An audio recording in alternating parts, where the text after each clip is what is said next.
Live. All right.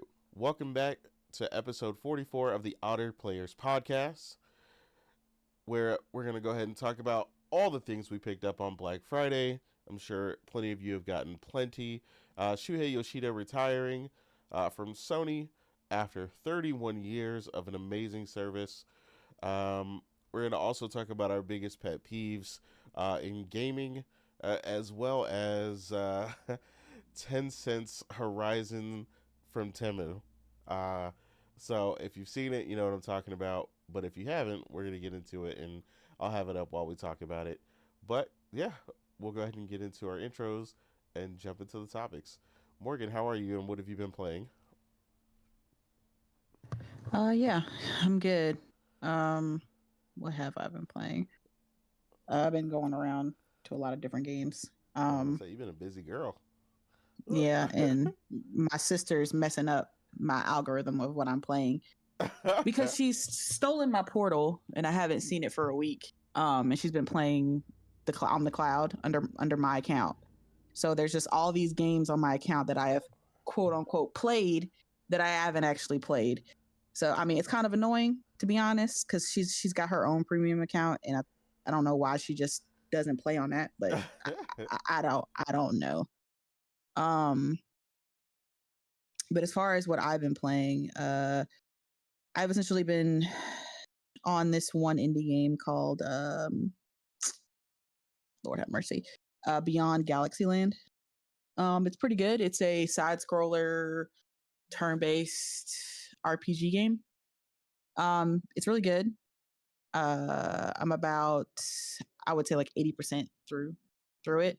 It's kind of this kind of sci-fi narrative kind of thing where um, you're a kid who gets essentially not necessarily kidnapped, but you kind of almost how the Guardians of the Galaxy starts out, like the main guy, how he is taken to space kind of against his will. That's kind of what your character happens, but the story about you being taken to space is that you're being rescued because Earth is being destroyed, and so you're being rescued just because they need different species to almost like a Noah's Ark type of situation where they're just like, we want to save some species from your planet, so we kind of saved you kind of thing. And you're kind of trying to your character is trying to find the truth behind the scenario to see if that was actually the case, or if there's some kind of nefarious plot going on in the background. But it's good thus far. I also recently platinum. I don't remember if I said that, if I platinumed Pentiment, so I finished that. Love it. Congratulations, Thank finally. you. Congrats. Yeah, I did that like 2 weeks ago. I just never got the chance to say it. But yeah, platinum that game. Absolutely love that game. Love uh Obsidian's twists on an indie game. This is the type of thing I like from Obsidian. I do not care about Avowed coming up. I have no plans on playing Avowed at all. I'm just kind of over the fantasy RPG genre. Didn't play Dragon Age. Don't want to play Avowed. That's just not kind of my genre. I just can't get behind that really.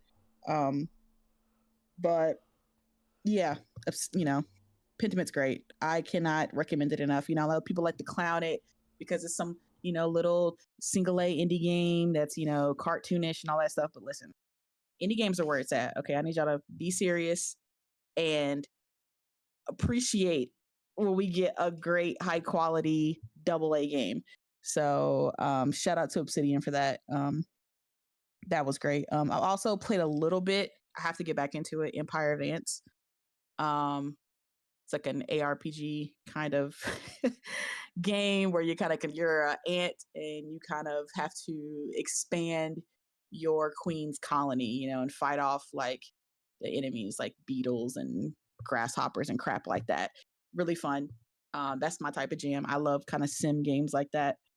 Uh, and that's really beautiful. It's in Unreal 5 and it looks gorgeous on PlayStation. So I've been playing that too. So that's kind of what I've been doing. I've been all over the place, honestly, really. I don't know. I think I'm just in that mode where I'm just kind of dipping through several games right now. Like that's just kind of the mood I'm in. I'm just not in the mood for one particular game. So I'm just kind of jumping around from game to game. But yeah, but I'm having a good time regardless. So yeah, that's what I've been playing. All right, no doubt. All good things. Uh, the Beyond Galaxy game you were playing did look pretty interesting. So, uh, if anybody wants to check that out, I think I did see that ahead of time when it was originally announced. I know it came out like a few months ago. Uh, Yeah, so relatively new. yeah, but yeah, that does look really interesting. And of course, eventually get you back into metaphor. That seems to be where your streak got broke. So after you took a break on that, but get you back into that amazing story. Um, but yeah, Omar, how are you, man? And what have you been playing? What up, what up, what up? Yeah, playing one game and one game only. So, I'm close to the final boss with Blasphemous 2. I dropped it mostly because um there is no way for me to access the DLC, and I wanted to play it complete with the DLC included and stuff like that. So I'm like, okay, let me drop it. If it hits PlayStation, I'm gonna grab it there and play it on there. What When game? I What game did you say? Blasphemous 2, Oh, it's a Blasphemous. Metrovania. Okay. Yeah, Yeah, I know what it is. yeah. So Morgan and you're like threatening me with violence. I swear these people are crazy. I'm joking. Yeah, they push me toward, you guys push me toward Cyberpunk, which that's what I've been playing for the past. Let me see how many hours I have in the game. Man, I know you've been I'm playing gonna, it for a couple of days at least. yeah, so I have around 100, close to 200 save file. That should let you know how much I've been playing the game. Yeah. So So, so we weren't wrong, right? yeah, no, how do I say this? I was wrong. No, basically, So basically, an average day for Omar. you know my, no, no. So here's the thing. I'm wrong, but I'm right also. Mostly because of if I had to play Cyberpunk the way other people played it, like that would absolutely not be it for me. The way how broken it is. Like you've seen my experience with just FPS drop, and I wanna quit already. Like I haven't experienced major. I thought Uh, you didn't care about frames. Sorry, That's like I thought you didn't care about frames. I don't. But when it dropped below 4, I do. 4. Yeah, to be fair, that's more of a issue going on with your PC right now, not yeah. the No, game.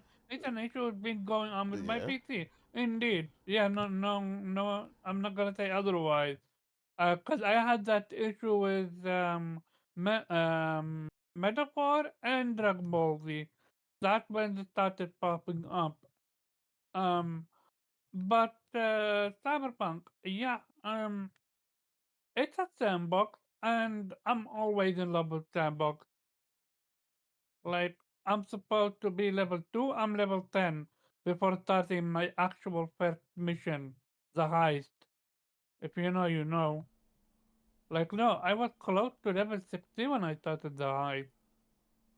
Um, you know how you're a fan of with JRPG doing everything on before starting the main game, Yeah. or rather being a whale before starting the main game. That basically me with Cyberpunk right now. Yeah, I I do that a lot in that one as well. So yeah. The only thing I wish it had, which apparently they took it away, I wish it had the ability to keep respecting.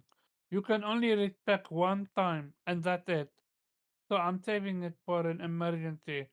And the reason why I wish is because this game, more than anything, relies heavy on your build. And I'm gonna be getting fucked over just because I didn't put that much point in dexterity or whatever. Because I would not have access to extra area in the game. So that's a bummer, but I'm having a blast with it. Story is kicked up after the heist. Voice acting is on point. Character models on point. Some look a little bit uh like a doll, but I'm not sure if it's my PC It or some people are supposed to look a little off because I yeah. mean in Cyberpunk you can the amount of plastic surgery and other things that can happen are pretty significant. So Yeah, the one that I'm talking about look like doll are literally always in a club. So that yeah, makes they're meant to look sense. that way. Say that they're aren't they called the dolls? They are called dolls. Yeah, Oh, okay. yeah. Um, Other than that, the game is. I love the unique gameplay that so far I've done one time, which is basically like a mini VR. That was surprising. I never knew that it existed. I'm curious what Yeah, Johnny Silverhand. did what's called a brain dance. Yeah, I'm curious what Johnny Silverhand is gonna bring to the table gameplay wise. But I have the feeling he might not. But we will see. But other than that, yeah, no. As of right now, I'm having a blast. It's just the issue that I have with it is just my issue. Like for example, I'm so used to Borderlands. I really wish I could uh mark the weapons that I don't want as junk and then directly sell them. But that's not what I'm doing right now. What I do is I put my stuff in my car, which thankfully I have unlimited space in the car. Shout out to the car, best thing ever. I'm not joking. And then go to a sale shop area and sell my stuff. Also, another shout out. Maybe it's my PC or not, but Cyberpunk have one of the fastest, quickest actual save, not a quick save, but an actual save. Like I played games with quick save, um, Assassin's Creed Unity, even if I recall, Ghost of Tsushima. I think it had quick save. I'm not sure. Don't quote me on that. But Cyberpunk saving is so quick. It saved literally in 1 second. I'm not joking. I'm not exaggerating. Like that's how insane it is. Also, for the most part, you can save mid combat. Well, no, basically mid mission, but you need to be out of combat. But yeah, no. I'm playing the better version of the game, and it's okay. I just wish it had a little bit more tutorial. Like for example, I had no idea that my healing item and my grenade are all whatchamacallit rechargeable. I I thought they're consumables. This is why I never used them. And all of a sudden I used two by accident and I seen them getting recharged. So apparently they used to be not rechargeable, right? Yeah, it's something they changed, but it's all based on your build. It has a lot to do with your build. But yeah, Oh, yeah. I didn't check How my many you build. have? How fast they recharge? Yeah, no, I'm not talking about quick recharge. I'm just talking about the fact that they recharge instead of being consumables. That's why. That's the thing. But yeah, no. I'm having a blast. And next week we will see how far I am. Also, one last thing. I question why modders think far better than actual developers. I genuinely do. Like that mod that I showed you. That's a top tier mode. So basically, there's a mod in Cyberpunk that showed you exactly what you're about to loot, whether it's a gun or equipment or clothing. But yeah, that's about it for me. Yeah, no, I mean, there's always stuff to improve, or alter the game. Modders are cool, but I mean, the key thing to remember with modding or modders in general is that uh, they couldn't mod anything if the base game wasn't there. So it takes people a lot of times, you see something cool that a modder has done, and they do some pretty dope stuff or quality of life changes. But it's easier, when you're looking at a completed project versus, uh, having to build it from the ground up. So there are certain design choices and things that they did with that they keep in mind. Even the choice that you were talking about, the way the loot is displayed. So it happens because it's not just the type of loot or the rarity, because that's mainly what that shows. It shows the rarity and if it's a weapon or not.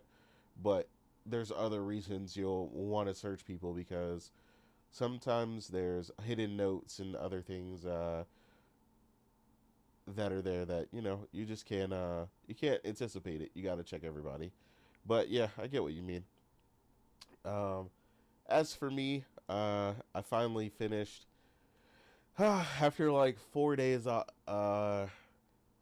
time making up for this, because I basically had to beat the game again. I'm finally on my new game plus run for Metaphor. Uh, so I am now officially one trophy away from the platinum. So I'm working my way through that.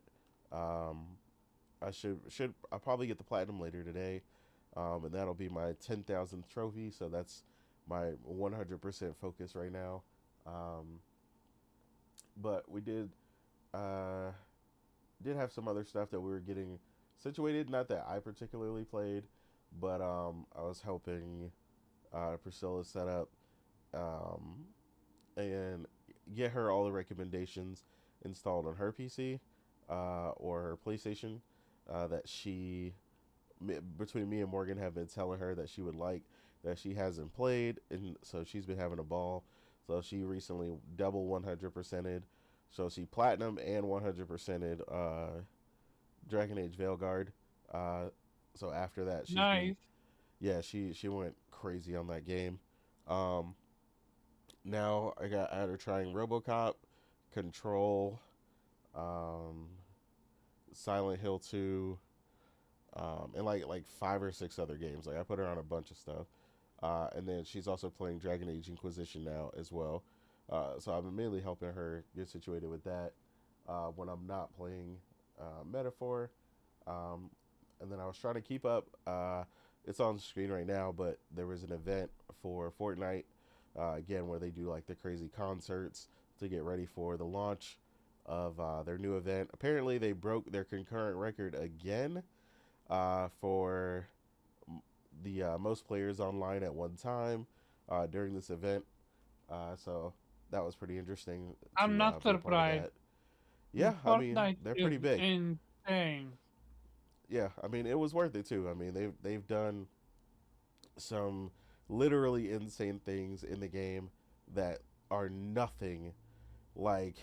I mean, the transition that just happened on screen is just crazy. Like you're talking about changing the entire world, in a moment, and watching Eminem perform at like, looking like he's Godzilla, and they're adding a ton of stuff as well. So I was taking a look at that. My nephew was explaining to me and having a ball with that. And then we also went back to Hogwarts Legacy. That was another thing to check that out, because they did do an update and a ray tracing and some other stuff. Oh, Um, that's for random. Yeah, well, she wanted to see it on PC, so we cranked it up, and she was like going crazy over that. But we were specifically, the point of this is that this all started with her playing Elden Ring, to which me and Morgan were pointing out to her the level of fun difference that she was having with the game. So she kept insisting well, I'm not far enough yet. I haven't done enough yet in Elden Ring. And then like 5 minutes after she was back into, she 5 minutes after she played Dragon Age, or when she got back into Hogwarts, she was like, "Oh my God, this is so much fun! Oh, I can't remember. This is so amazing. This, that, and the third." And we were like, "Yeah, that's how it's supposed to sound when you're playing a game that you love." We're like, you're not supposed to, sit there and sound confused and feel like you have no idea what's going on and feel like you need a To be guide. fair, Elden Ring is a different breed, eh? Well, I mean, we tried to explain that to her, but she's one of those that's gotta, as the saying goes, touch the stove to see that it's hot. So yeah, there's definitely a lot going on with that. Hey, what's up, hero?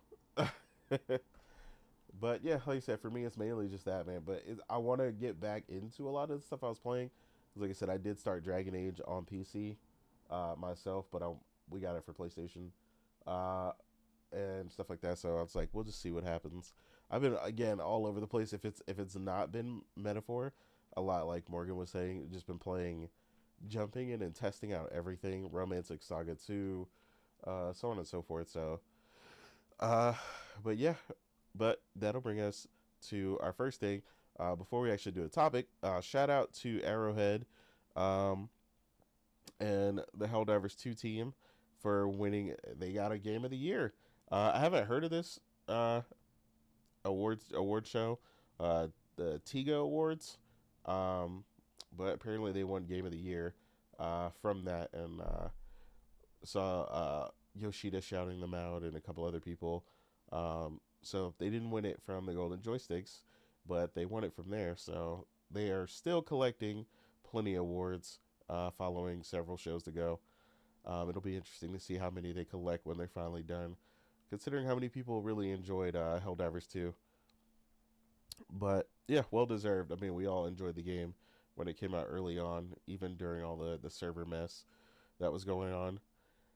But yeah, as for our first topic, one thing I just want to say, because everybody's been doing it recently, obviously Black Friday just passed, and we're heading into Cyber Monday, and um, some of us have definitely picked some stuff up, um, and not. I don't think we've gone as crazy as some people do, largely because honestly, we just pick up a lot of stuff throughout the year rather than specifically waiting for Black Friday. Um, but yeah, I don't know. We'll see. I don't know what you guys picked up in particular. I know I was posting some of the sales in chat and whatnot, and I know uh, Omar, you're mainly focusing on Cyberpunk right now. But Morgan, did you pick anything up over Black Friday?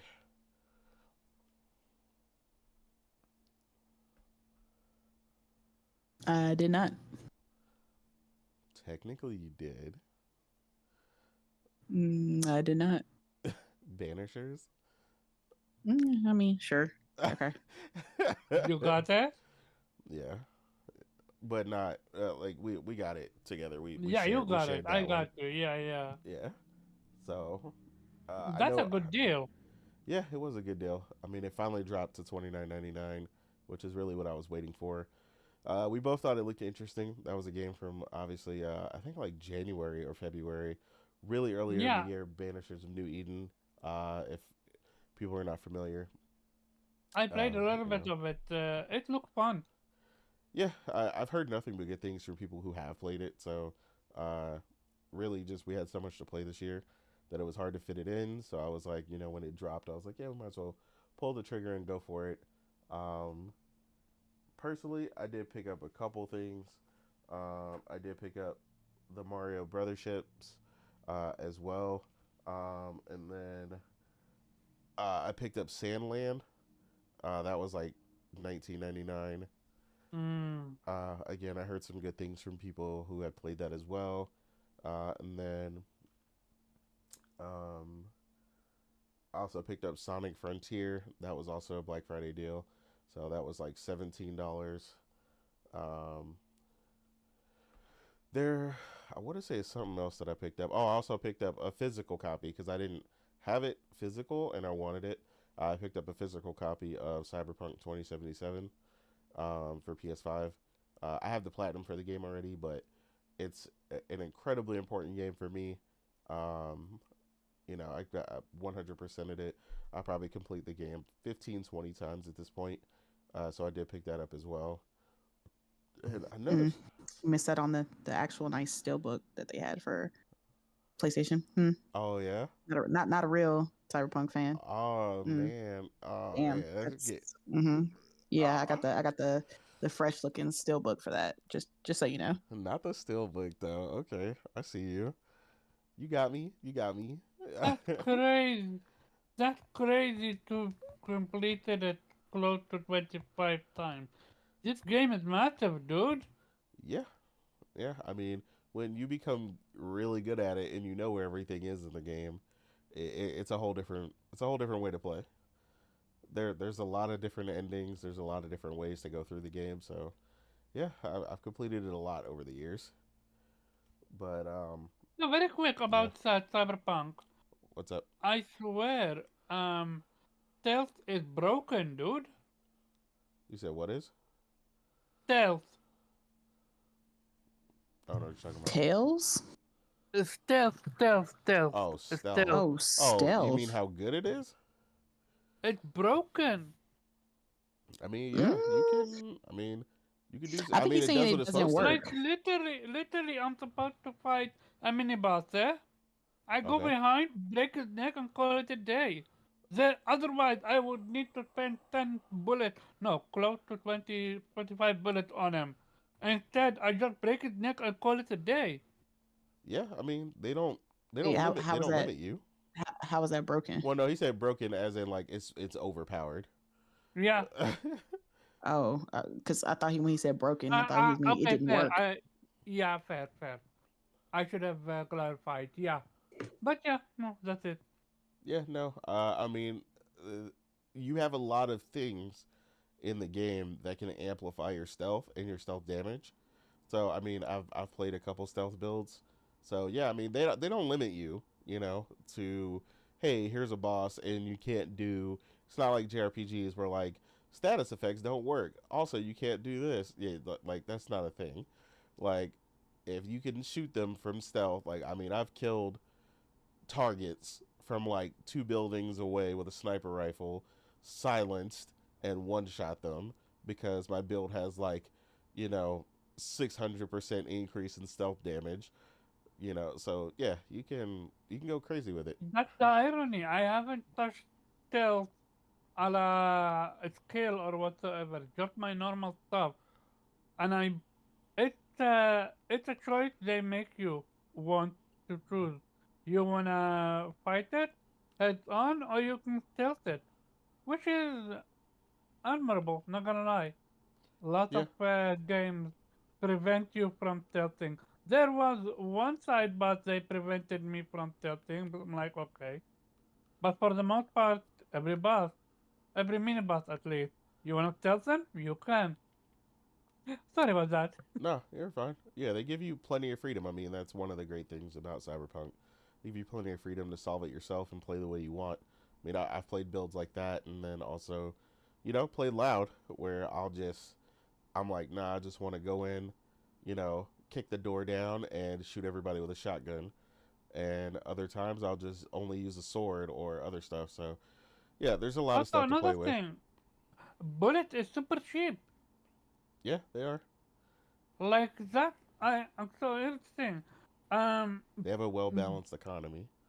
Yeah, developers can screw you over and make stuff super expensive, or they just want you to have fun, and they just want you to have fun here. Yeah, the CD Projekt Red team did a phenomenal job with that. They, I'm gonna stop. Sorry. I mean, you're watching, experiencing the benefits of a well designed game, which is why, we're gonna talk about non well designed things later, and how that impacts your gameplay.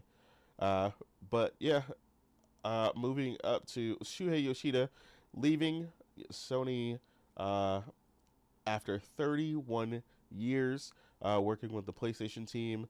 Um, anyone who has pretty much been a PlayStation fan for a long time has seen this man.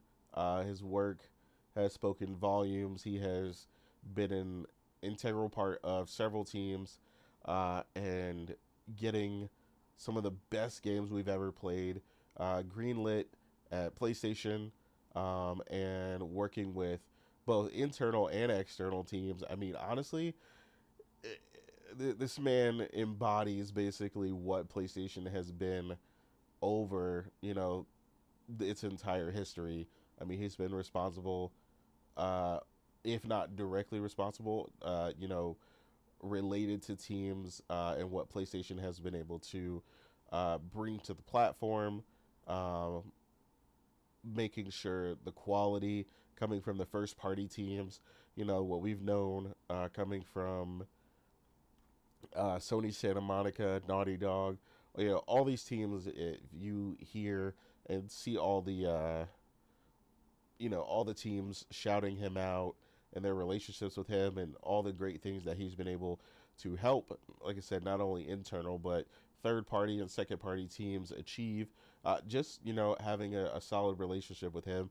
And it goes to show how important one person can be in a pivotal position in order to ensure that, the quality of games and quantity on top of that is secured. And I think Shuhei has definitely done that for PlayStation over the years. But I know we've had some stories that we've heard over the years. I know we've mentioned them here and there. But yeah, Morgan, I know you shouted him out personally on Twitter, and he stopped by your tweet in particular and said thank you, and this and that. So what were some of the highlights for you over the years? Because I know he's done a lot, especially even given the indie space. Oh yeah, always. That's the thing. I've been following Shu for a few years now, and it's just like every game that he's recommended, right, as far as like the indies go, and even beyond indies, because he was a big help when it came to Stellar Blade, right? Every game that he's recommended that I've seen on Twitter that I personally played, I'm like, okay, Shu recommended, let me try it. I absolutely adored, right?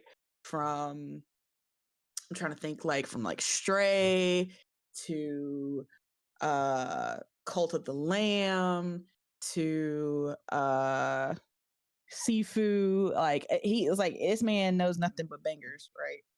And he always recommends games that are just creative and fun, and they just they just have that core sense of just fun gameplay, and Shu's always been that person. Even when he wasn't working with indies, he's always had that eye for talent, right? Mm-hmm. The Stellar Blade Shift Up developers particularly thanked Shu after he announced that he was leaving PlayStation. They thanked him in particular because he was the one that believed in them, right? The one that came down to South Korea and saw their game, played a little bit of their game, and got PlayStation to back them up, right? And help fund them. And they said their game wouldn't have been what it was if it wasn't for Shu, right? So it's just like and Stellar Blade is one of my games of the year, right? One of my favorite games this year. And it would not have been the game it was. Who knows if we would have even gotten, Stellar Blade if it wasn't for Shu. And, even earlier than that, even during PS4 era, the famous, the famous Shu story, right? Where he went to Santa Monica and, tested out. He went there to see a preview of God of War 2018. And he walked away not happy with what he played. Whatever he saw or whatever he played, he just was not feeling it. He said it was just crap. It was just straight up crap. He was not happy. And, the Santa Monica devs, they just had to, deal with the feedback and fix it, fix whatever he saw and didn't like. They improved on it. And because of that, they got a game of the year in 2018 and arguably one of the best games during the PS4 era or during last generation. right? You know, it was voted like the top game for last generation, I think, at least on the IGN polls. So, you know, they walked away with a banger, right? That started the new renaissance of God of War, right? So it's just like whatever Shu touched was always just, you know, it just turned to gold. You know, he like I said, he's one of the main people in PlayStation that was the reason why PlayStation was the way it was, right? Like he just had that eye for talent, that eye for a good game, that eye, you know, it takes a lot, because we've seen it with the leaders, you know, particularly in this generation, right? With you know, how hard it seems for them to pick a good game. Like, you know, not trying to pick on Xbox in particular, but I mean, even Phil himself has said that he has backed a couple misses. Okay, like he just does not have that eye. He does not have an eye for what a good game is. I'm sorry. It is what it is. He just doesn't. He admit that? That's crazy. Because that's true. Yeah, he admitted it. Yeah, he's like, I don't know. He like we've seen it. Like he said, "Oh, I played Redfall. It was great." What was great about that? Okay, oh, Halo's in a fantastic state. Then they delayed it for a year. Like, you know, it's just, I don't know. Like, it's just, he just does not have that touch. I'm sorry. Phil like he can, you know, he can get some games right some of the time, but you know, even a broken clock is right twice a day. So, you know, every now and again he can get a win, but it's just, he has an inconsistency of picking game, you know, the wrong game. But this isn't about Phil. This is about Shu. So we're going to get back to Shu. Which is the complete opposite for Shu. You know, he just kept picking them. Yeah, every game, like he tweeted, like, you know, like I'm saying, I'm not interested in every game he tweets, right? Not every game is for me. Not every game is for every gamer. But like, whenever I did take one of his recommendations and look at it, and like, oh man, that looks good. You know, it looks like something I would like. And I don't think I've ever played a game that he recommended where I didn't walk away happy that I played the game, right? Yeah. Enjoying myself. He just has that talent, and I'm just sad. Because this is, like everybody keeps saying, it's the end of an era, right? It's the end of the old regime, right? It's just like the new regime of PlayStation. And that's not saying that the new regime can't be just as good. It's just, you know, sad when you see, you know, the leaders that you grew up with playing with PlayStation, you know, the people you used to see on the screen. You know, he was in the famous commercial about how to share games. Yeah. the famous Xbox disc. How do we share games? And they just handed the physical game to the other the other person. I love how that wasn't planned. Yeah. They just did it. They took an opportunity and capitalized on it. As they should, because you know back then, you know, they weren't afraid to, you know, throw little shots at each other. You know, I miss those days. That's when, you know, they fighting for your bread. You know, I like a little. I used to like it. Yeah. You know, I like a little fight in my leaders. All right. Yeah. Now it's all about in the leadership. I need a little fight. It's nice, but yeah, it's sad to see Shu go. He definitely deserves the retirement, though. That's the thing. He's been here with PlayStation for over 30 years. You know, he's literally on the team that was responsible for producing and development of the platform itself, as in the PS1. Like, so that's crazy. He's been there since the beginning. Yeah. And I mean, people were like, "Why is leaving?" I'm like, look, you've been at a job for 30 years. At some point, you're going to want to change in venue, okay? Regardless of how much you may love the company and love the people you work with and love what you do, you know, sometimes you just want a change in environment, you know? And so he said he's going to still be in the industry. He wants to work, like he's, you know, who knows, you know, where exactly he's going, but he said he would like to work with indie developers because, you know, people like to say, oh, Shu was, he was pushed out, or he should have been the leader of PlayStation, or that they demoted him to indies. Listen, Shu loves what he does. Okay, he absolutely loves working with indies. It wasn't a demotion. It wasn't, oh, he was looked over for boss. It wasn't none of that. He just has a passion for, I don't know why people deem indies as unworthy or as they're not as important because they're smaller games, so nobody could possibly want that job, right? Oh, that has to be some kind of punishment. No, he enjoys his work and he wants to continue it even after he leaves for PlayStation. So it's Yeah, like I whether truly believe he could have been the boss, the head of PlayStation if he wanted to. He just rejected it because he loved indie so much, and yeah, it's shown. regardless of his reasons or whatever, he enjoys working with the double A and single A developers. And I mean, I get it, because that's where a lot of the creativity in our industry comes from nowadays. It comes from those smaller games. Some of the best games that I play this generation have been double A and single A games. Like, people overlook them all the time because they don't have that big budget, or they're not photorealistic, or they're not, the talk of the town or whatever. But some of the best stories, some of the best gameplay, some of the best character development that you can find are in indies. And I wish people would give smaller games a chance. They often overlook them because they seem like, oh, well, because nobody's talking about them, they're not important, right? Or they're not good. I don't want to waste my time. Like, it's silly, because I guarantee you there's an indie game for you that would touch your heart and impact your life way more than a AAA game would.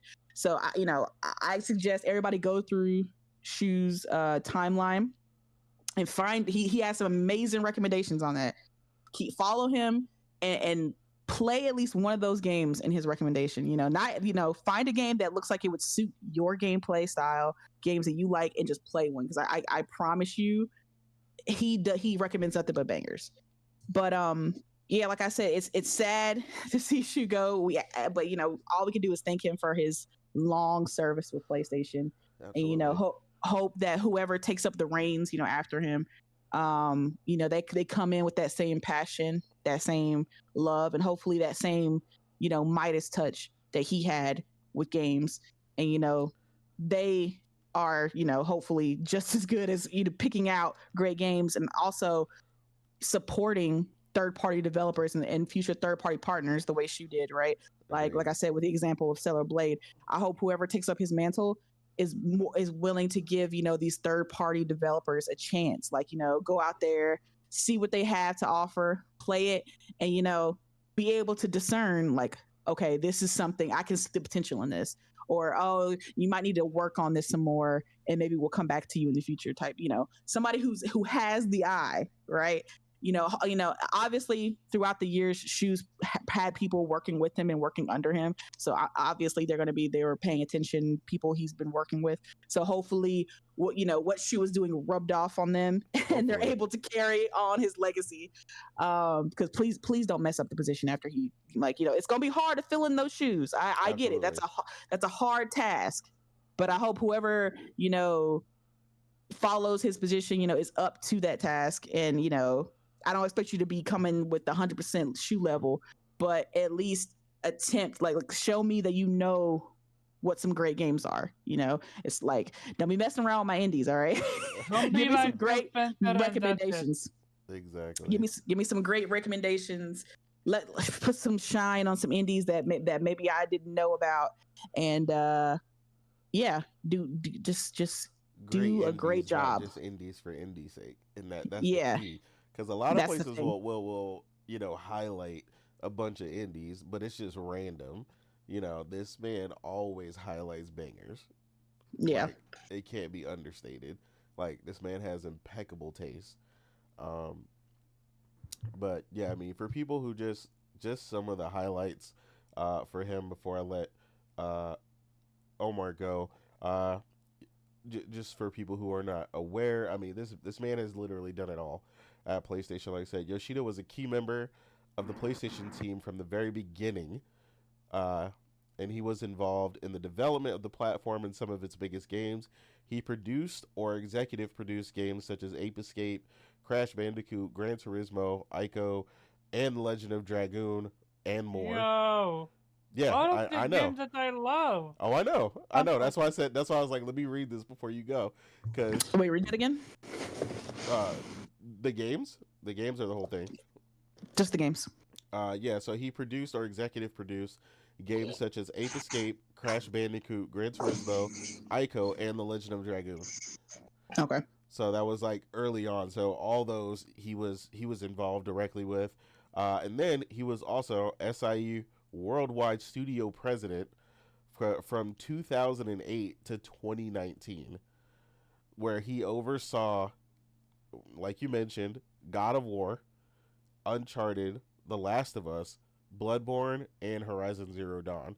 I mean, the man's record couldn't get any spectacular. Um, like What a resume.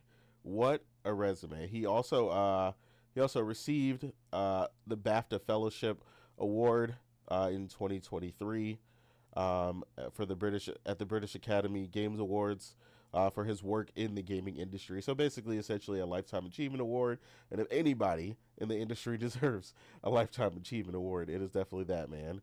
Um, but yeah, go ahead and let us know your feelings on the man, the myth, and the legend, Shuhei Omar.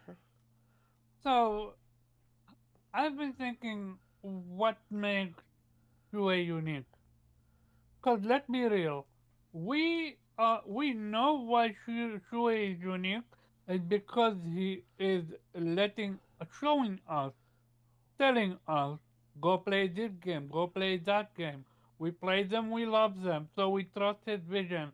But not only that, he doesn't just say, go play this game, go play that game. I just beat this game. I just beat that game. Before, so he played games before recommend them to us. Like, respect. What what more can you ask from a leader? Even if he is not the head of PlayStation, in my mind, I see him as a head. Yeah, I see. I know for a fact if he wants something, he's gonna move needles to get them to achieve his goal.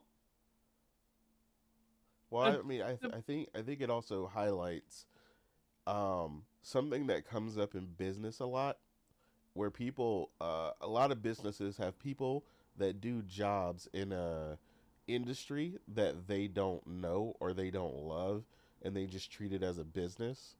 But he shows you the difference when you've got somebody behind the wheel who really loves, what they do, and they're really involved in that craft, and it's not just business, but they that level of discernment when he can see, like you said, see and play these games and give these wonderful recommendations. These aren't out of nowhere, right? He's playing these games firsthand, and then able to discern that and put that out into the wild and give us these incredible suggestions, and bring on these incredible teams to ensure that they work with PlayStation and have a great relationship with PlayStation over the years. So yeah, I mean, I think highlighting that, like you said, that he plays these games and is actually a big part of the industry himself as a gamer is huge.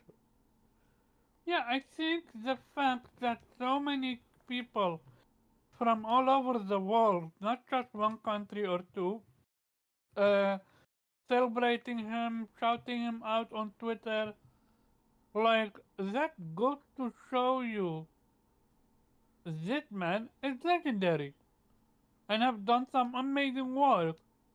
Like Agreed. for the one story that we heard about God of War, how he fixed it. I'm pretty sure there are dozens that we never heard about of them.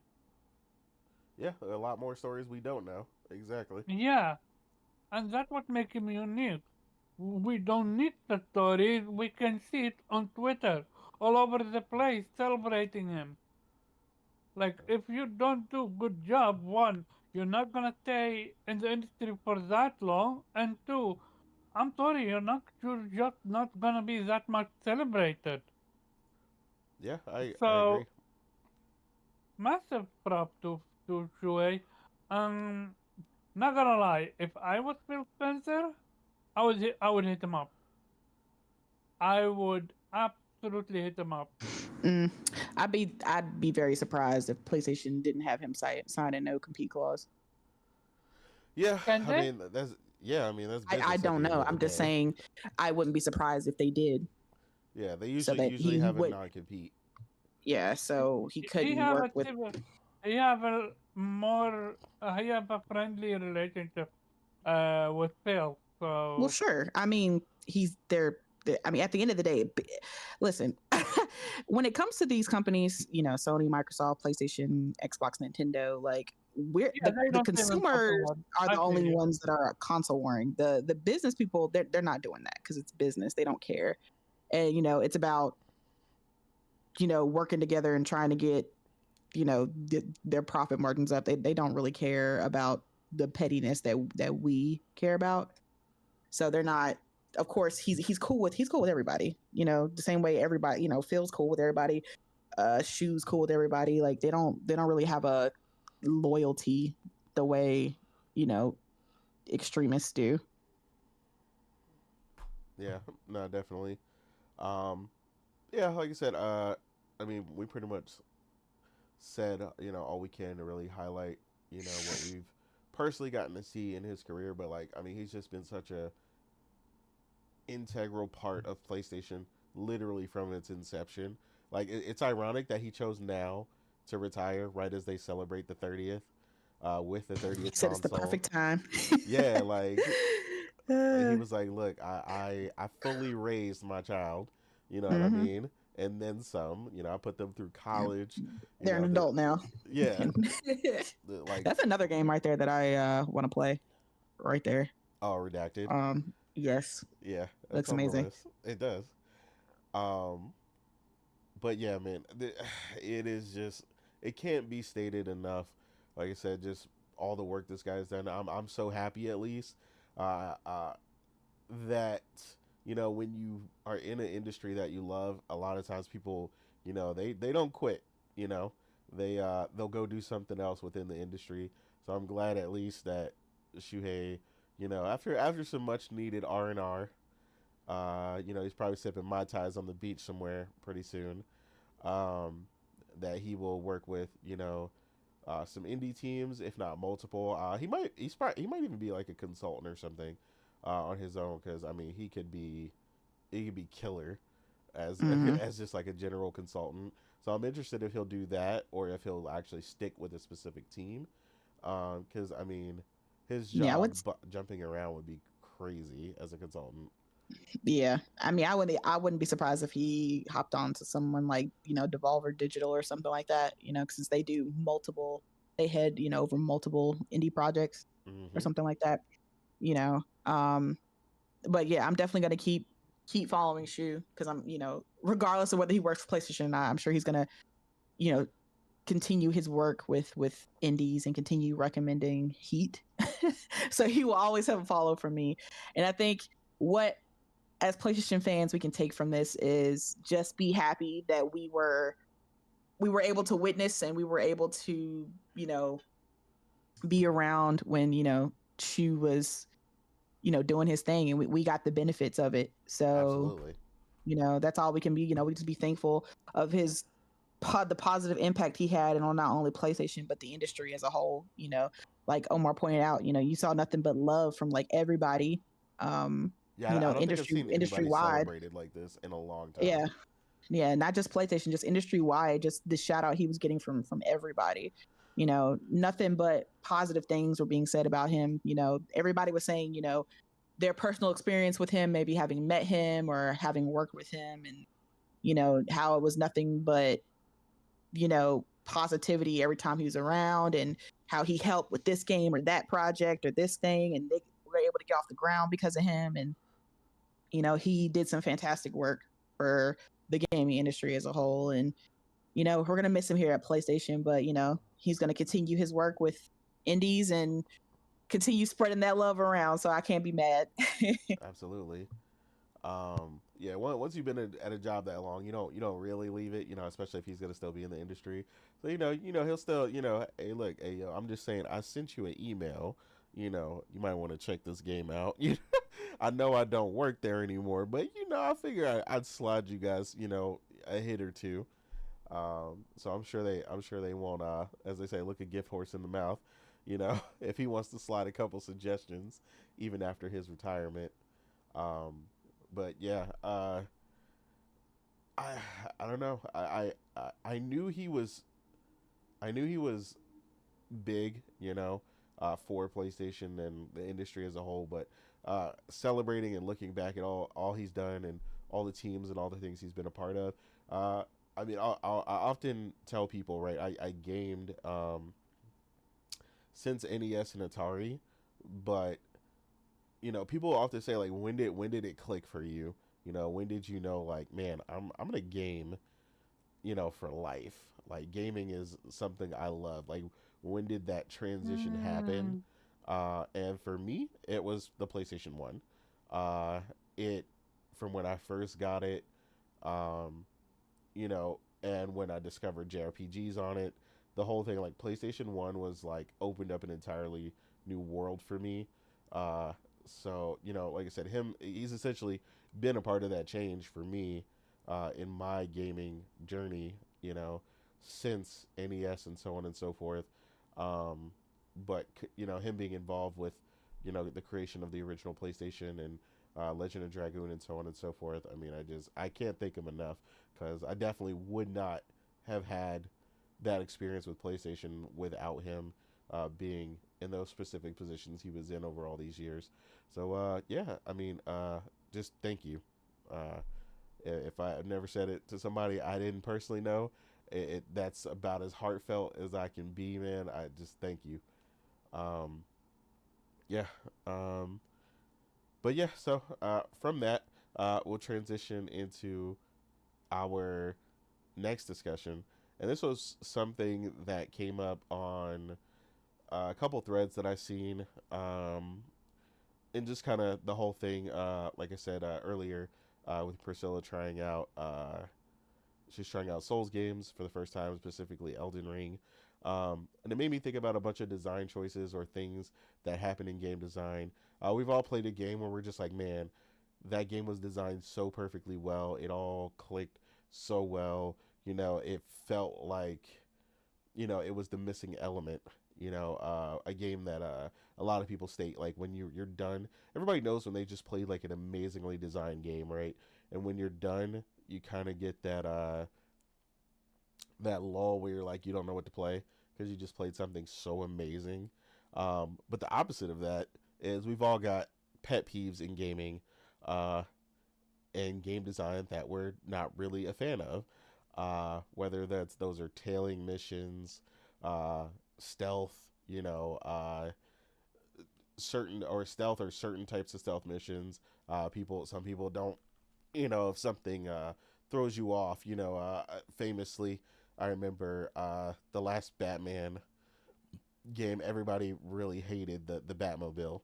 Uh, so it's like in that particular game, everybody really liked that game, but then it's like the Batmobile like threw everything off because yeah, it felt like they just wanted to include it. The Batmobile boss fight, one of the worst. No, Yeah. don't Are we talking? remind We me. talking about what are we talking about right now? We're talking about Batman. Arkham Knight.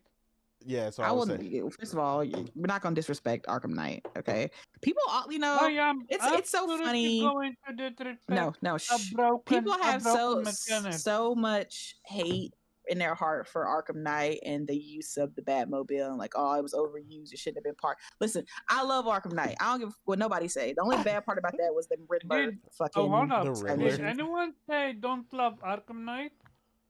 You said what? Did anyone tell you're not allowed to love Arkham Knight? See, you're not even asking the question correctly, Omar. So I'm gonna ignore what you just said. But I'm anyway, asking you, did anyone? I know what you're doing, Okay, but so- you didn't set up the question correctly. Is what I'm saying. So I literally was complaining about the Batmobile, yet you said you're not gonna disrespect Arkham Knight, but I never Yes. mentioned Arkham Knight. I'm focusing strictly on the Is the Batmobile. Batmobile not in Arkham Knight? Oh man, that's crazy. Are y'all not talking about the Arkham Knight game? Is that what y'all not talking about? Because I could have swore y'all were talking about Arkham Knight. Yeah, we are talking about Arkham Knight. Like okay. You can dislike something, but still love the game. Nah. Ain't no disrespect going on in any type of fashion. I don't care. Nah, the Arkham Knight is goated. You're biased. Okay, Arkham Knight is goated. I didn't say that. She loves that game. Everyone and their mother have an issue with that. Apparently not, because I don't. It depends. Do you recall how many times you died because of that? Yes, Omar. I count. I have a Okay, notebook personally where I counted every time I died in Arkham Knight. Yes, I do. No, what? What kind of question is that? No, I do. I remember. I bet you do. Because Omar, when your brain something is is only so filled with game facts. Okay, that's the only thing you when store in there. something is so bad, you just remember it. Hmm. Well, I mean, regardless, I mean, not that particular game. I mean, it's not about just one game, but everybody has something where, it's that dreaded thing uh, in a game that they just don't like, right? Like I said, that tailing missions was one that came up a lot when this was asked on social media. What's your biggest pet peeve, or what are some of your pet peeves in gaming that you just don't like? I'm just trying to figure out in those tailing missions how they always know that you're following them, even though there's a crowd of people going in the same direction. Yeah, Yeah. yeah. I mean, I'm like, mind you, we're in a crowded street on the sidewalk. I have to tell this person, okay, they say stay back 10 to 20 feet. I'm like, okay, cool. Okay, but why in the crowd of there's like 10 other people going the same direction as the person I'm telling. But he knows it's me that's telling. He turns around, huh? And I'm just like, what? How do you know I'm not just heading in that direction, sir? This is a city, okay? We all have. There's only a few directions we can go, okay? Maybe I have to go to the laundromat and it's in that direction, bro. You don't know me. Like, I'm just like, how do they have spidey senses to know that it's oh, you? I know how. I know how. Because they're programmed like that. Because they're what? They're programmed like that. Omar, I It's a wasn't being program. literal. No, I got you, but I do think that they want it. Otherwise, it would be way too easy. Well, yeah, I mean, Would Man, you forget agree? all that. yeah, we know that, but she's saying Maybe, but it's immersion it's breaking because not. I'm like, that's Yeah, stupid. it doesn't make any sense that they just know. Oh, okay. Yeah, Yeah, like I'm in a crowd of people. How do you know it's me that's tailing you? How do you know it's not the person next to me? Like, why are you assuming it's me? It's the same way when you kill one enemy, every other enemy knows you exist. Well, yes, because I killed someone. No, you kill them. You kill them hidden. They're not supposed to see you. I mean, that's not every game though. No, most game sometimes, but I mean, yeah, you gotta be basically. careful with that, hero, in real life, because I've definitely noticed a car, in real life following me for like 3 blocks. I'm about to say a car. That's different because that's more distinguishable, and you can kind of tell after you've turned about 6-8 times, and you're like, this car is still behind me. Well, Then no, it but becomes a little bit. I felt weird doing it to other people. Like, I've realized, like, Oh yeah, I've been yeah. behind this person for 6 blocks. Yeah, and I feel like you're just going home. Everybody who's ever driven has felt that way when they, going down a neighborhood or going down a street, and you just happen to keep going in the same direction as the car in front of you. You're like, oh man, I don't want to make them feel weird, like I'm tailing their ass. But yeah, walking, that's different. It's just like, brother, there are 30 of us on this sidewalk, bro. Why are you looking at me? Yeah. Like, I mean, I get why I do it. It's a game mechanic, but it's just, I just always find that funny. No, I agree. And in like crowded areas and stuff like that, it's always super weird. Like, it's like it shouldn't matter that I'm kind of close because we're in the middle of New York. Like, what do you like? That's what I'm saying. We're in New York. There's 50 other people on the sidewalk. It'd be one thing if I was walking behind him in a clown suit with a mustache on. Like, that's kind of weird. Exactly. Why is this clown following me? That's a little okay. They kind of stick out. But if I'm sitting here wearing a t-shirt and the jeans, blended in with the rest of the crowd, you shouldn't be able to pick me out and be like, it's that person right there, 3 rows behind, that's following me. Like, exactly. What? Yeah, so I'm curious. I mean, in the chat, I mean, you guys hear us talking about it. What are some of y'all personal pet peeves in gaming? I know it's a diverse set of y'all in the chat right now that play a bunch of different games. So usually you notice stuff more, when you play a certain genre. So someone who plays more Metroidvanias or plays, I know Sanctus was in the chat. She plays The Sims. There's always something in your favorite game that you're like, I don't like. Priscilla says your mic sounds low, and I tell him that all the time when I'm listening, that his mic always sounds low. I don't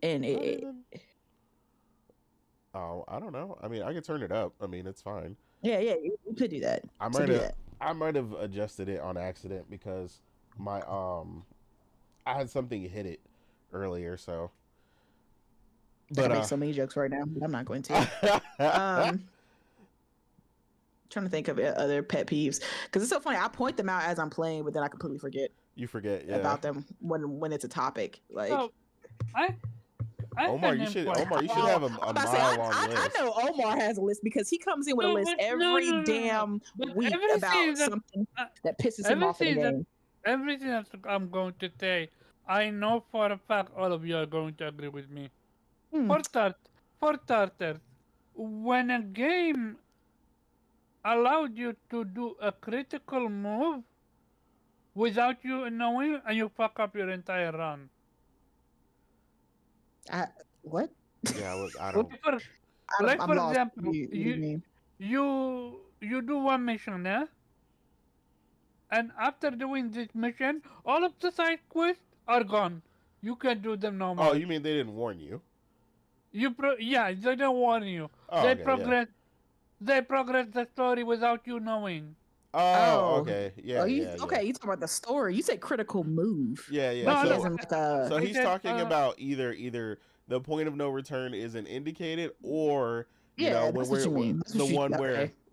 the infamous one that we always talk about, where you're going down a hallway and there's a split, and you wanna check the way that's not the correct way, but then you get a cutscene and you're like, Yeah. dang, I went the right way. I feel like as a gamer though, like especially when you've been gaming for years now, you kind of like just know when to not like whenever I play a game now and there's an indicator and a map or I just know which direction I'm supposed to go. I always go the opposite. It's just I don't even think about it anymore. I'm just like, oh, they want me to go left, so let me go right really quick. Check this hallway over here. Yeah, but Or the thing is, let me go back. Like there it's are just I don't even think about it anymore. there are times when you don't know which is the correct way, which is not the correct way. Yeah, that's And not every game is definitely like an annoying Cyberpunk. one. Not every game is like Cyberpunk where you can save whenever you want. So, sometimes you have long save for a long time, or you just did an insane quest, and then what happened? You go the wrong route.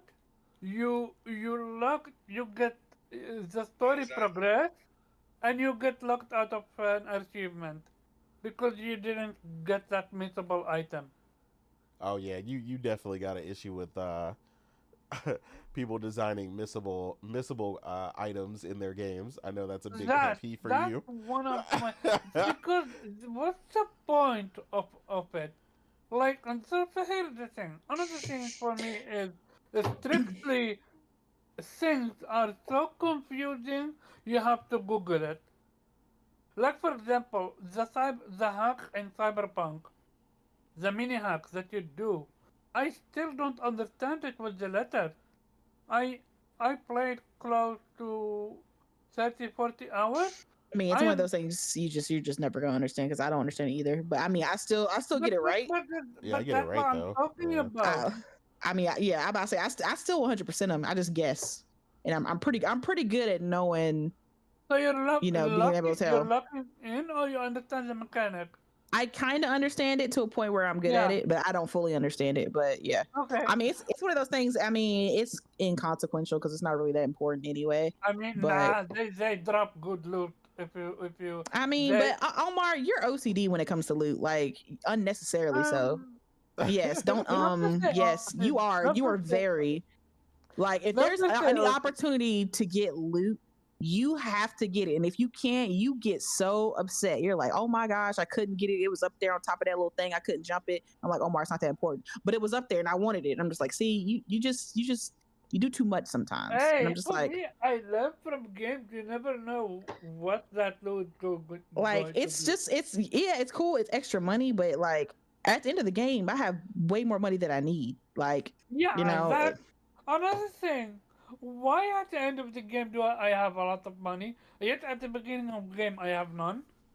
well, that's life, Omar. And Yeah, you you start gotta off earn life it. with no money and you earn it, through jobs. That's Yeah, kind of adulthood. but give me something impressive to get to buy at the end of the game. I mean, Like there's a hell of a lot of shit to buy in Cyberpunk there. I'm swimming in money right now. I'm not talking about Cyberpunk. just games in general, especially time-based games.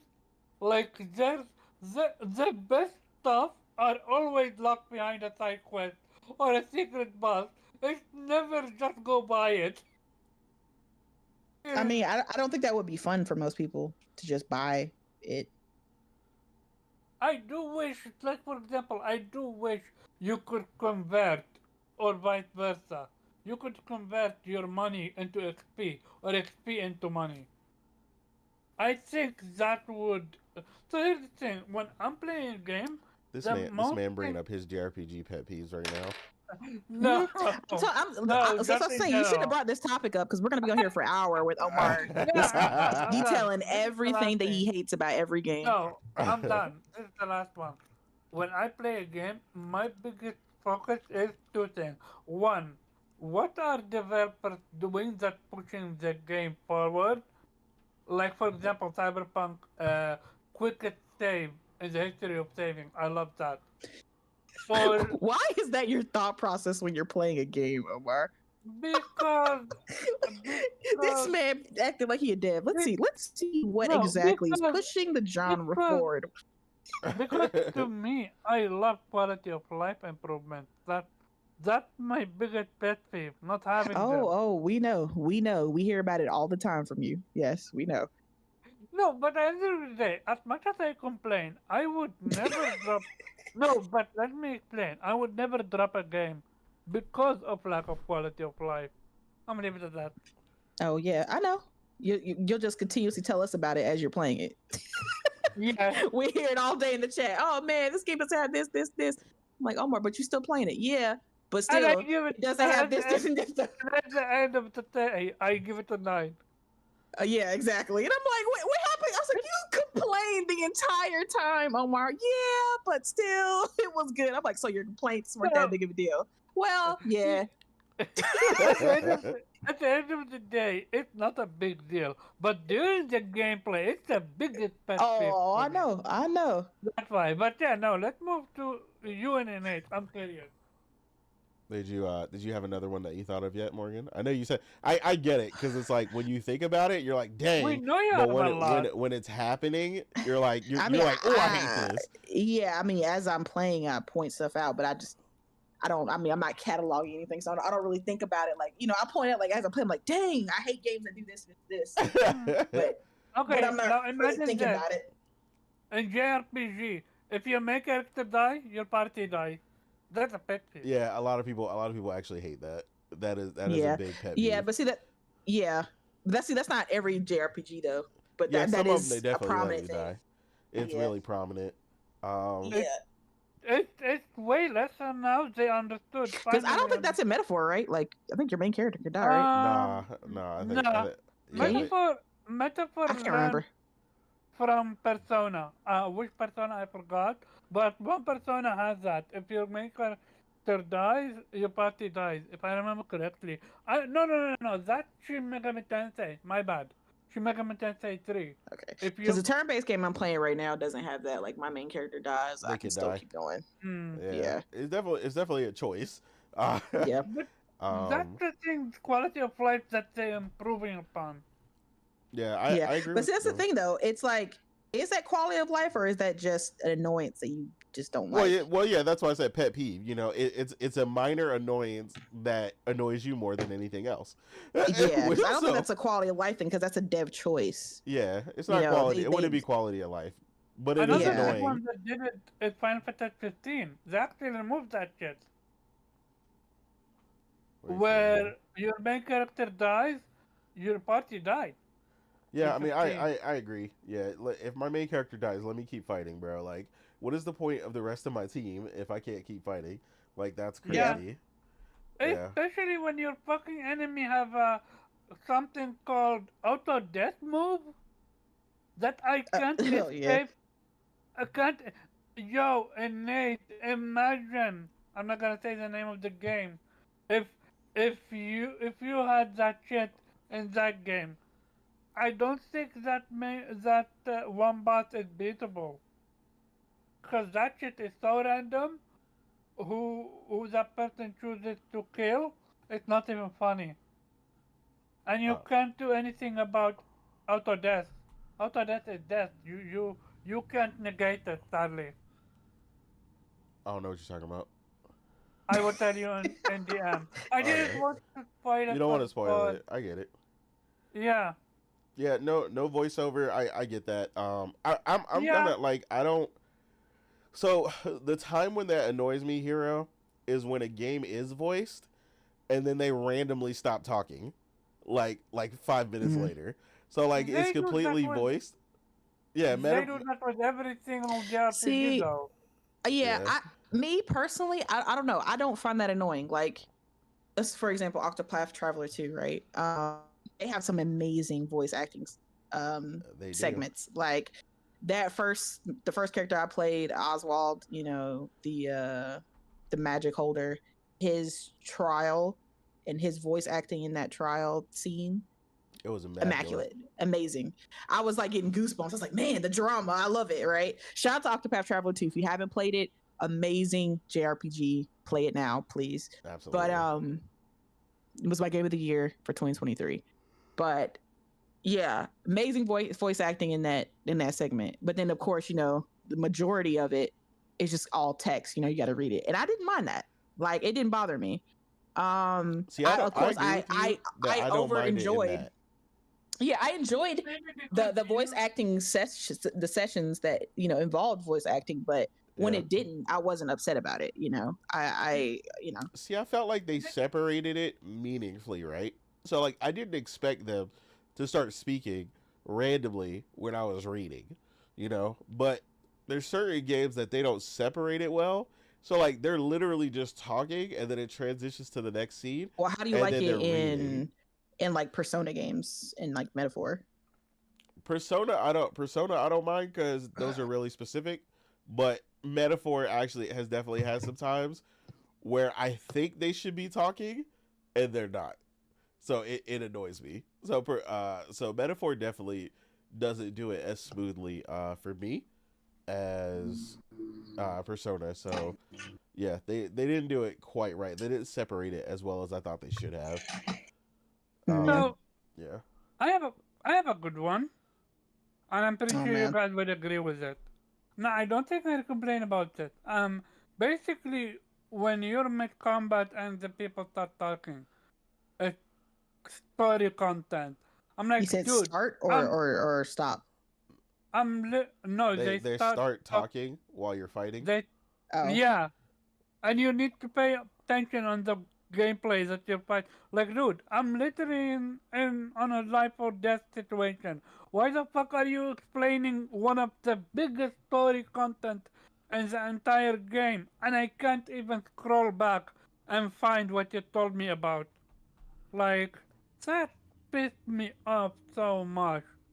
I'm like, Yeah. oh, they explained this, but I didn't hear it. Oh, well, it was Yeah. I mean explained that's during gameplay.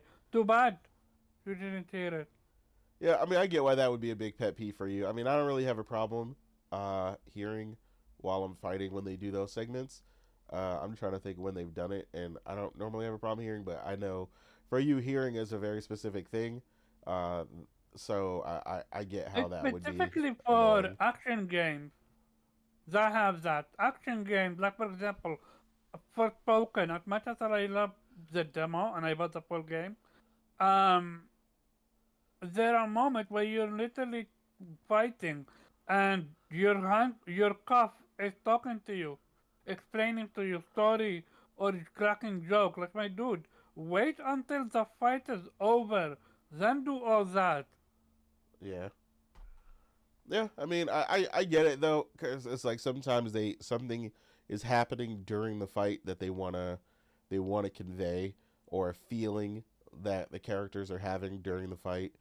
Because Yeah. I've definitely had I fights where it's see. happening where I've actually loved that they're talking. They're The giving me only exposition. that doesn't bother me either. The only time it bothers me is if like I'm playing in Japanese and obviously I don't speak Japanese. I don't understand the language. So obviously while I'm fighting and I can't read the subtitles at the same time. So I'm just like, wait. Like, so there's some games like Grand Blue where I had to change back to like the Oh, okay. English I to know the what you mean. to the English so that I could hear it while it's fighting. Like But Assassin's Creed. Yes, but for the majority of games, yeah, I'm good. Like I can hear it while I'm fighting. It's not that big of a deal. But yeah, if it's another language, then that's when it becomes the issue. Because obviously can't read subtitles and fight at the same time. I think one for me, and I bring this up only because I've noticed it being a trend lately, is when the sound mix is off. Omar probably noticed this more than anything, but if people always try to gaslight me, like, no, it's not off, but then it always gets adjusted later. Like I know what I'm talking about. So Metaphor is the most recent example of this, where the music is too loud a lot of the times in certain instances, especially when they're talking and stuff. Oh my god. And I swear that's a real JRPG type thing too. Like they always I get it, y'all put a lot of work in your OST. Mm-hmm. But my god, when I can't hear it over the talking, or it's just I can't even hear my character walking or the sounds of the environment over the music. I'm just like, bro, why is that on blast? I always have to go in the settings, turn it down. Yeah, because I'm like, bro, you're about to blast my eardrums out with this music. That's what I do. I always make sure the audio is lower, the music is lower than the voice sound, because I know for a fact they never pay attention. They always have their games music loud, while the voice acting is always on the low side. Another pet peeve, and I'm pretty sure you guys would agree with me again, and this is mostly done in games with a lot of talking, voice acting, is your placement make you lose the stop hearing the voice, or the voice becomes very far away. So basically, you're talking to a person, and then all of a sudden, I don't agree. He becomes super quiet. I'm like, why? You Wait, need what? to So you need to move your controller to follow him. He's talking about proximity sound. Wait, you don't like proximity sound? Yeah, he wants the person to be at a specific volume, regardless. And I'm like, so if they're far away, you want them to stay the same volume? Is what you're saying? No, but they can be literally next to me and still loses the voice. That's what I'm talking about. I mean, if it's badly done, but fine, I get that. But I mean, proximity volume in chat is one of the most immersive things gaming has I'm about to say done. I like proximity. I like it when a character's farther away and their voice gets softer, or if you're closer, their voice gets louder. I think that's immersive. I like that type of that's and I like it when developers go the extra mile to do that, and do it well. Or they'll exactly, and do it well, or to add echo if you're in a a bigger room. I just love the differences that they put into their games. I just love that little bit of detail. It just, because obviously when you're talking to someone, their voice is the loudness of their voice changes based on how close they are to you, right? I mean, I was yelling at you earlier before the show started because I was like, Omar, you're far away from your mic and I can't fucking hear you. you know, so I like that when they do that in games. I appreciate that little bitty detail that they add to games. I don't want them to change that. Don't do that. No. keep that in the game, please. Yeah, I definitely like that. I mean, like I said, sound mix is a funny thing. And it's not just games. It's just obviously we that's our biggest hobby. So something I notice more than anything, and it always seems to be the OST. It's not really. It's almost never the sound. It's just it's just the music. Sound mixes is one of those things that doesn't really get recognized if it's good, but people will talk crap if it's bad. It's one of those things you only notice if it's bad. Oh my god, the sound's off, the lip sync is off, they're walking. That's one pet peeve I have of some games, right? Yeah. When my character is walking, but the footsteps don't match. Ooh, yeah. That shit pisses me off because I'm thinking there's somebody behind me, especially if I'm playing a thriller or a horror game, or I'm in a narrow. Well, no, No, she's talking I'm about talking about she's sound. specifically footsteps. Like the I'm sound talking, doesn't yeah, match. like the sound design is off. Like I'm walking, but the sound of my footsteps don't match. And I'm just like, it sounds like somebody's walking behind me. Because I took 2 steps, but it didn't make it sounded like I took 2 steps and it went. I'm like, why is it doing that? This shit pisses me off. I'm like, it doesn't sound right. And so it's like every 5 minutes, I'm turning my character around. So I'm thinking somebody's behind me because the sound of the footsteps don't match the footsteps that I took. I only took 2 footsteps. Why are there 3? So I'm looking around trying to figure out where this other person is, and it's not. It's just my footsteps that are off. That shit, I hate it. I hate it so much. And I'm just like, bro, y'all need to fix that. That pisses me off because I'm stopping every 2 seconds to try to figure out what the hell that sound was. Yeah. But yeah, that crap pisses me off so much. I'm like, it's the little things like that that just irk me. Well, that's what I said. They're pet peeves. They're supposed to be little, but then it's like if it compiles on a game that you're playing for 50 to 80 hours, you're like, bro, by the time you get to the end of this, you're like, come on, man. Like put a patch out. Please. No, so I definitely get that. Again, the accuracy of things is really important in gaming, and I think it can't be understated how appreciated it is from some of the top teams, and what they're able to achieve. I remember mentioning to you guys at one point, speaking with Robert, who works for PlayStation First Party Studios, mentioning, in a space on Twitter, basically as an animator, he was like what, how much detail do you guys appreciate? And then, as everybody was like, because he's like, we animate, the finger, the index finger, and where it is on the trigger, specifically. Okay. I figured out something. You know what I hate? What's that? I hate when a game has 75 intros that you can't skip. That shit pisses me off. The splash screens. The splash screens. When games have 75 intros, splash screens, whatever, that you can't skip. That shit pisses me off. I agree. I get it. You got to shout out to your publishers, your developers, your funders, your whatever. But I just want to play. Like, okay, you can make me see it the first time. I get it.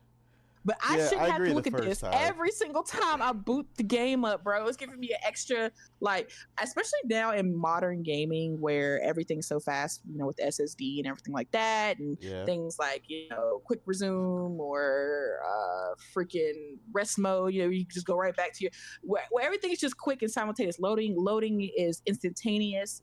I no longer they tore down my wall for patience, right? After the PS4 era of games taking 30 seconds to a minute to load, and now we're in this era of PS5 where things load in like under 5 seconds. Well, now it's extremely annoying because it's really loaded and they're just faking is low. Everything is fast. I expect everything to be fast, so anything that's holding me up, instantly pisses me off. I'm like, bro, I gotta skip. Listen, I love Persona, I love Metaphor, and obviously all their splash screens are skippable, but they have so many splash screens. Yeah, Metaphor has a ton. I'm like, bro, I gotta skip the Atlas, I gotta skip Sega, I gotta skip the intro cutscene, the music cutscene, then get to the title screen, and then I'm just like, bro, oh my god! Like I gotta go through 75 things in order to start the game, and I'm just like, can I just play? Can I just play, please? I just want to boot it up and press continue. That's all. Like I know that intro cutscene and the intro music is fire, but I don't need to hear it every time. Okay. I get the point. Like I get it. So at that point, it's just annoying. Nah, I definitely agree with that. No, that was a really good one because I literally just went through that because you know how much I've been playing Metaphor. So, guess this man, they thinking everybody, including the dude that filled up the water cooler, company that came by. Like them splash screens are crazy. And like you said, at least skippable, Or what I recently experienced, or not crazy recently, but like a few months ago when I was playing a game and I, replayed it, right? New Game Plus. Unskippable cutscenes. Like, you really want to piss me off? You really want to piss me off? New Game Plus? Unskippable cutscenes. Yeah. I understand not being able to skip the first time, right? You want to get the story, you want to get, the character development. I'm obviously going to watch it. I'm a story game kind of player, kind of gamer. So obviously I'm going to watch the cutscenes the first time to get the full experience.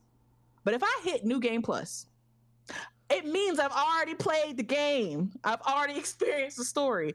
Give me the option to skip the cutscene. I do like especially when cutscenes are prominent in your game. I don't want to. That's an extra, and I'm just trying to get the last couple trophies or something, or the new boss at the end, and I'm just trying to skip through all the fluff, and I just want to get to the end of the game. Like we're doing too much.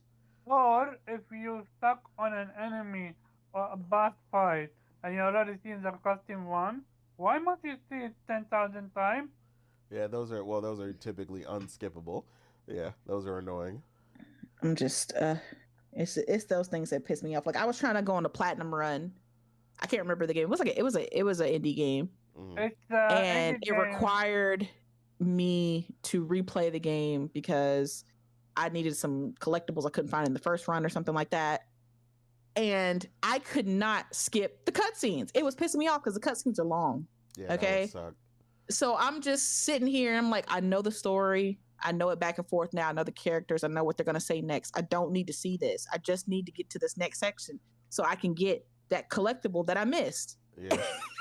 No, and it just did not let me skip. The other thing, speaking of cutscenes,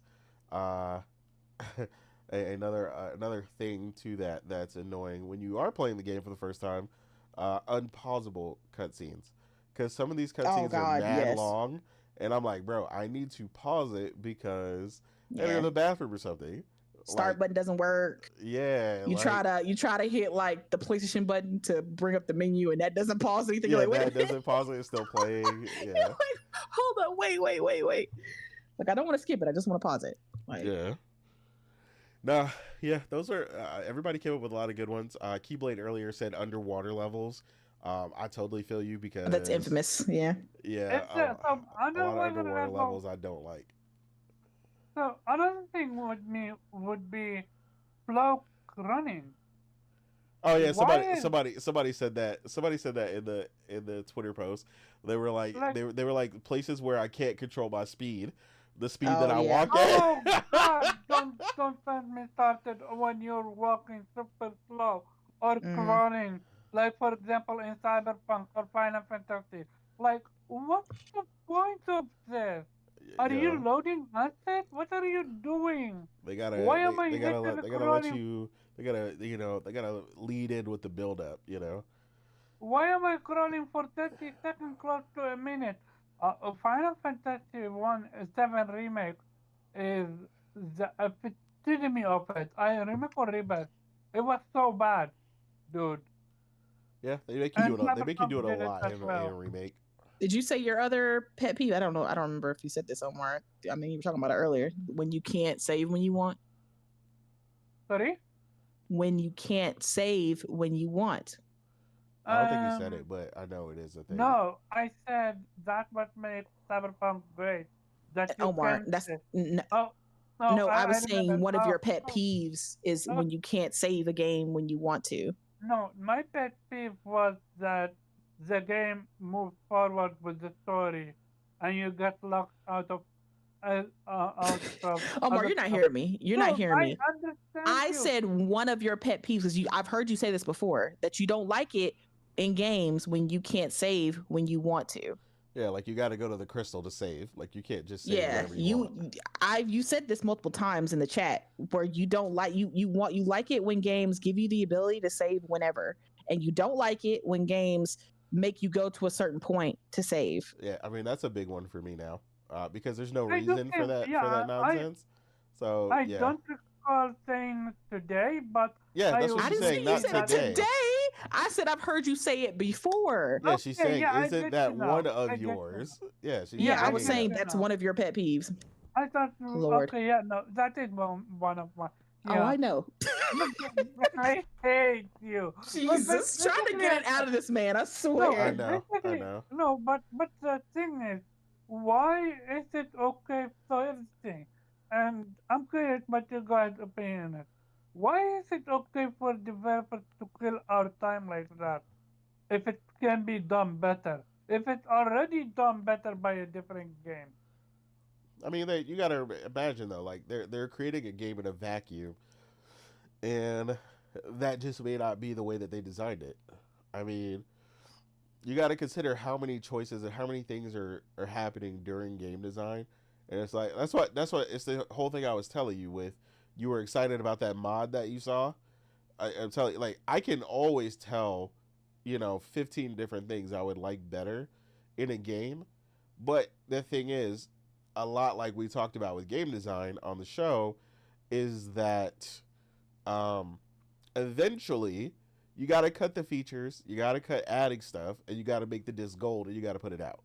So Yeah, I'm about to say because they could spend years, but like, okay, every gamer, I want y'all to list everything that y'all like about every single game, and we're gonna try to put it in. They'd be developing a game for years. Okay, exactly. I want this save feature. I want this quality life feature. I want this one. I want that one. I want this one. This at the end of the day, it will be a completely different game. They'd be like. They would spend so much time just with the little bitty things that we say we want, and a lot of the times the things people want another gamer doesn't like, right? A quality of life thing that you may like is something that another gamer hates. Like, so yes, you can't please everybody with these games. It's just impossible. So and they said, at the end of the day, at some point you just gonna have to ship it. It is what it is.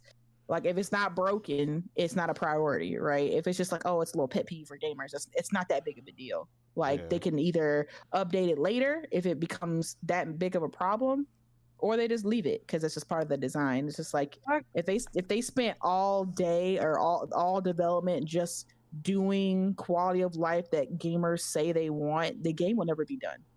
Yeah. No, but there's some baffling choices. Like for example, Cyberpunk. Why did they remove respect? Why is it only one I mean, time? I can't tell you that because I can't confirm that because you felt some type of way about certain things in the game before, and then I'll go behind you and be like, no, it's not. You just have to do this, this, and this. So I can't tell you that. It used to be you could according to the website. I know you could. I played it before. Maybe it caused some kind of issue with the game, and that's why they removed it. Like, there's they always didn't remove it. They kept it for one only. They limited to one. okay. Well, I gotta same thing. verify. They removed it for others. Yeah, I still gotta But verify that though. it's like it may have been like a programming issue where it caused some type of issue. Like I don't know. We don't know why they removed it. Maybe it was like I said, a quality of life thing for the game. It just wasn't. It was causing too many issues internally when you for them to keep it. constantly. Yeah. Yeah, I'm still not sure that's accurate though, because I'm pretty sure I just reset whatever the hell I wanted to. So again, that's one of those pet peeves right now where I gotta verify that. Because Omar be like, yo, there's one thing in this game, and we're like, Omar. Omar does a lot where he'll he just did it on Metaphor when I told you he was trying to switch the archetype in the menu and he was complaining, and it was right there in the menu, and you just had to press triangle, and he just didn't see it. I had no idea. That's what we're saying, Omar. You do that a lot. Yeah, that's why I said I gotta verify.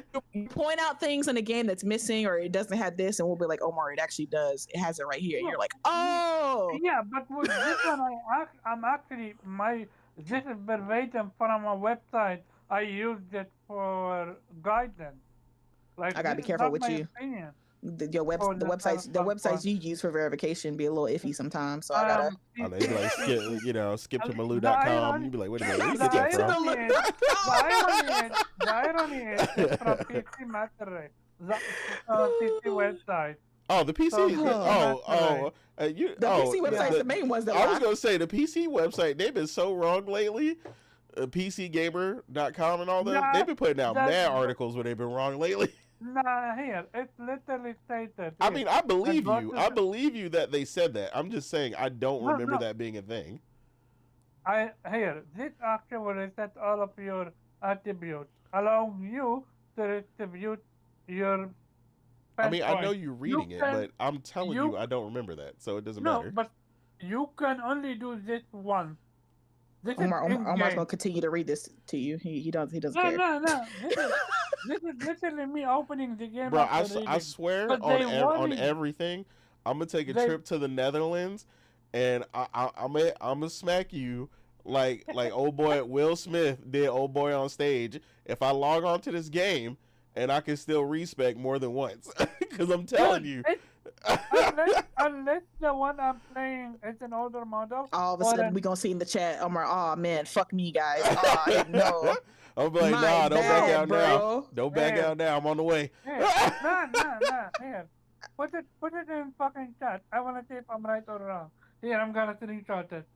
Oh man. Yeah. Wait, Are you Well, I mean- screenshotting the article? Is that what you're doing? No, it's literally in game. They warn you. All right. Well, I mean, we'll see. But Here, anyway, we can't verify that right now, and I don't want to get sidetracked on that one thing. how So- you can hear? I know I can't You can read, verify. right? Wait, what? Negro. Omar Calm tired down. of taking L's, man. He said, nah, y'all gonna read this. I cannot verify it I in know. game, so no, I'm not gonna stop the show to verify this one thing. So anyway, No, like I was no. saying, one of my Okay, pet go. peeves before I was interrupted, you know, is limited, extremely, specifically extremely limited inventory. So Oh yeah. Oh, so man, the overcumbersome shit. so overcumbered. So it's a combination of the two things. I don't understand the weight. The weight stuff gets on my nerves. Like I don't let me pick up everything I want. I don't want to. I don't want to be weight. That's like your precious Why- Fallout game, sir. why- Don't disrespect that. Oh yeah, no, which is why I probably cut that shit off. Oh. That's what Cyberpunk did. They gave you a solution for a problem that shouldn't have existed in the first place. Oh Why? man, nah. No, listen. Why is my bike unlimited? Yet me, the one that doing all of the looting, limited. Like Listen, they trying to tell y'all to pick to choose wisely and stop being so damn greedy. That's the point.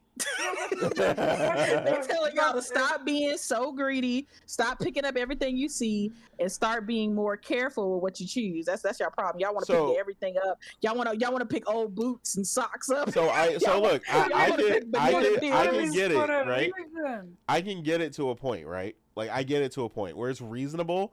There's games that have definitely been reasonable, right? But like per example, the game that we picked up this year, Ayuden Chronicles 100 Heroes, right?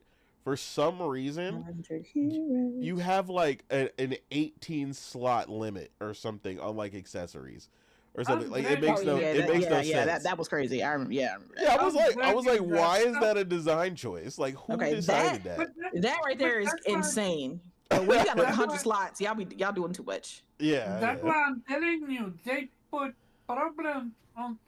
They give problems on solutions that on problems that. Omar, what I shouldn't tell you about walking even away from that mic? Sorry?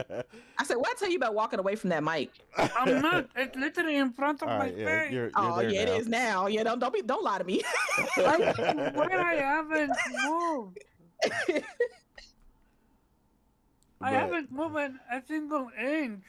Oh It's man. literally in front of my face, my mic. Yeah, so just for example, what people finally realize, so the over encumbered part of that is also pretty funny because they realized people were making so many mods to remove the weight in Starfield that they eventually just added a slider in in the options menu where you could turn it all the way off. You If know, you Turn don't it want off now. The you weight. know who is. Oh, You know who did that? Not that, but close to that. CD Projekt Red themselves. Cyberpunk.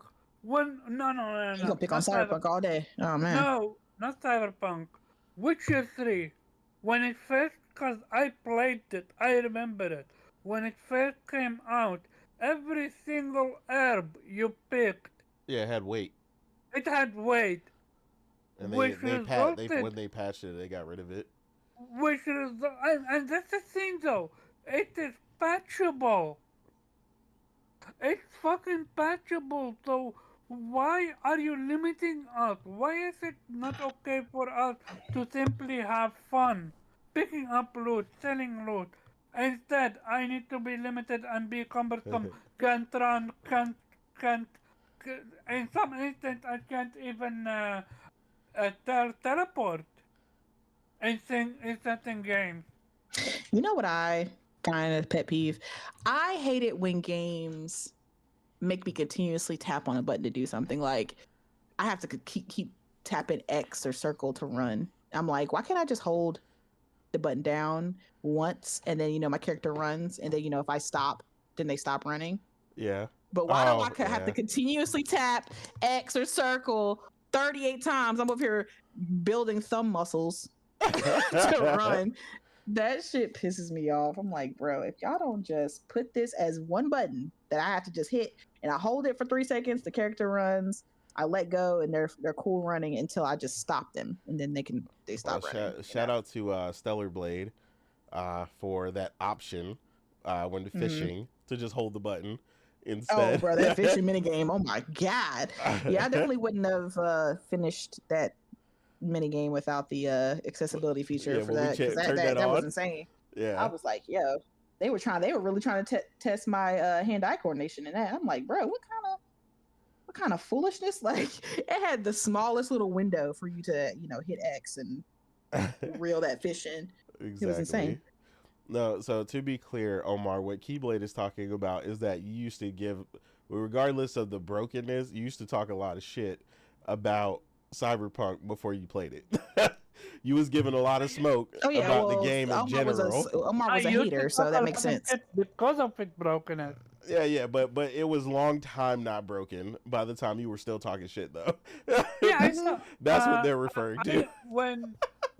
I remember I still called games that are broken Cyberdrunk 76. I remember that. Oh yeah. It's because Omar had an unnecessary hate for the game because it was broken and people loved it, but Days Gone was broken and people hated it. No. He was jealous. He was like, "Why don't y'all treat the same way you guys treat Days Gone? Why don't you love me? My thing is always monkey see, monkey do. If one company can get away with stuff like this, then other companies are going to do that. All right, so I'm gonna tell you right now. If you gonna give me an amazing game like Cyberpunk 2077, then I want them to do that. Yeah, give me that. Yeah, I'll say I want more. Shut up, Omar. I want more companies to do what they do. Okay, I want them to copy everything. Okay, so because nothing they listen. Yes, the game launched broken, but the thing about it is it didn't stay that way. It wasn't like, okay, it's broken, it's gonna remain broken forever, and you guys can just fuck off if you spend $60 or $70. They not only fixed the problems, they made the game better. They continuously added updates. It's only gotten better since time went on. So I can't be upset at the game because even the day it released and it was broken and it was crashing, the core game itself was still great. Like the bugs and everything like that didn't change the fact that the story was great, characters were awesome, gameplay was cool. Like all of those elements were still there. They were right? there day one. Agreed. The core game was still there. It was just buggy and broken. Those things can be fixed. But if a game is ass on top of being buggy and broken, that's not something you can fix, right? If a game has terrible gameplay, a terrible story, writing is off, like that's not something you can fix with a patch. Yeah, but the thing is with me, I always make sure to never say anything about story or gameplay because I never have yet to play the game. I focus on the brokenness, which is bugs, glitches, and stuff like that. So with Cyberpunk, I never uttered a thing about the game being bad or being not good because of story or gameplay. No, it's just about that they released it like this, and afterwards they worked on it. Yeah, but you was giving them the smoke like 3 years later, though. Yeah, I he definitely was. But to me, I never played what they upgraded. So now that I'm actually playing it, it's an amazing game, and I have no issue admitting it. Yeah, once we finally got you to play it. Yeah, You know, I'm saying we had to drag this man by his hair to finally get him to play it. He had every excuse in the book. Oh, I can't. I gotta do laundry today, so I can't play it today. I'm like, Omar, come on, man. Morgan, this is literally homework for me right now. Do you Man, realize how many Listen, hours I'm I not need trying to play hear it? that because every time I see you online playing some little rinky-dink ass game, Omar, I'm like, this man done found something from the back corners of PlayStation Network to play. But when I tell him to play a banger, he's like, man, I don't know, I don't really have time. I gotta like, you got Bruh, time. You just did what you Omar want to was give it time. ducking Cyberpunk like that joint had a warrant out for Like, his I was arrest. like, oh, you finished the game? Oh, how about Cyberpunk? Well, next game we finish. What? Okay, so you got time for Cyberpunk? Well, I'm just like, Omar, bro, play the game. And now he's finally played it, and now he's like, okay, yeah, it's good. I'm like, okay, see. And he ain't even scratched the surface yet. You know what I'm I'm saying? saying he got to play it during peak too. So After Facts. Cyberpunk, I wanted to play Elden Ring, but when I'm gonna play is oh good, oh good, the Secret Forest. oh It's man, it's old school what you call it, Legend of Zelda, not clone, but like inspired by it.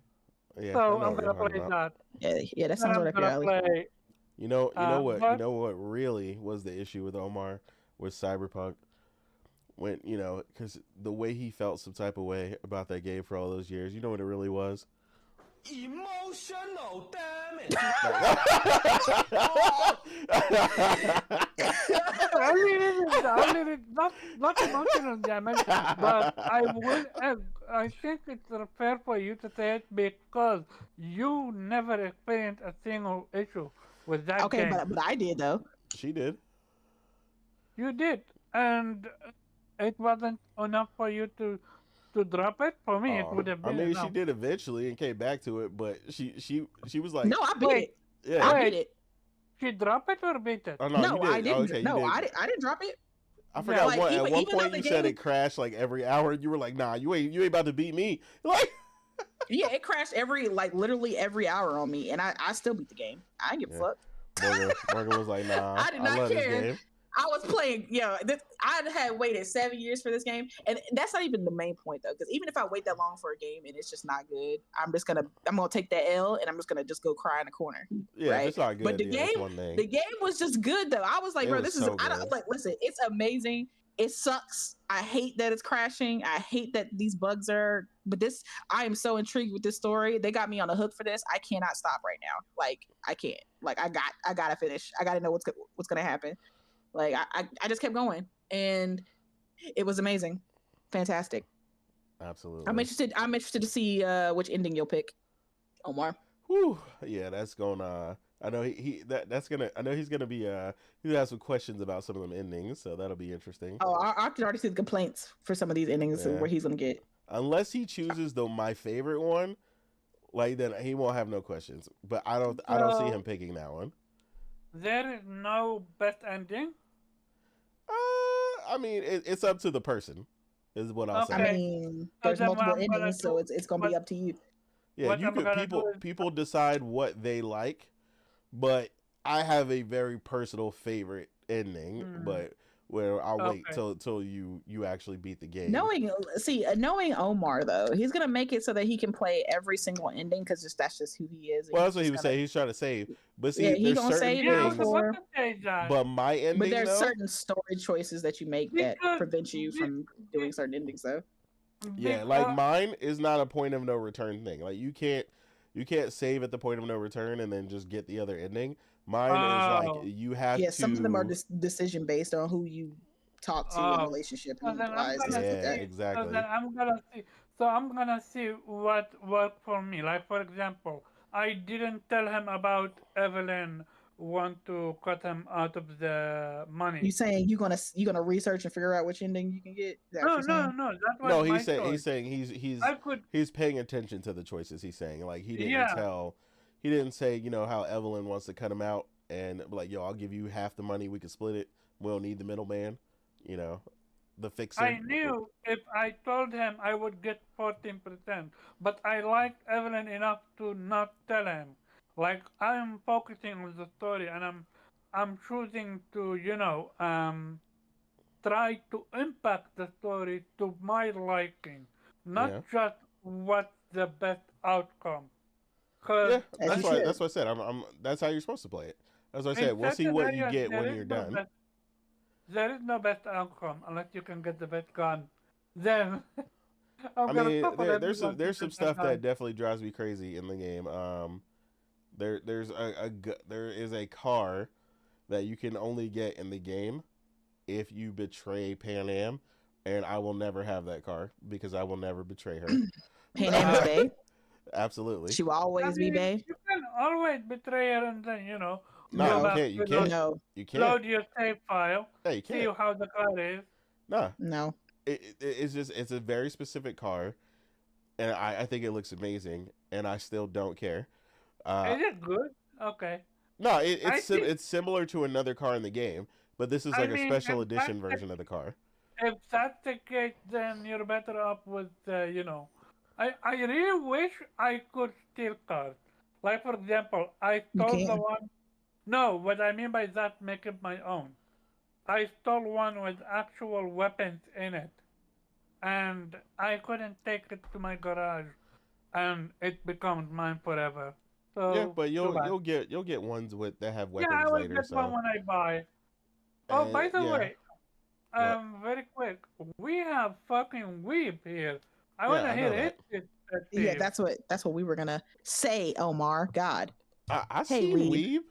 I have two Hello, monitors. people. Person. What's Yeah, up, we're talking Hey, Weeb? about our Mr. Late. leave we alone, okay? We've got a You've life. been last. You've been the Hey, last. But yeah, we're talking about our shut up, pet Omar. peeves.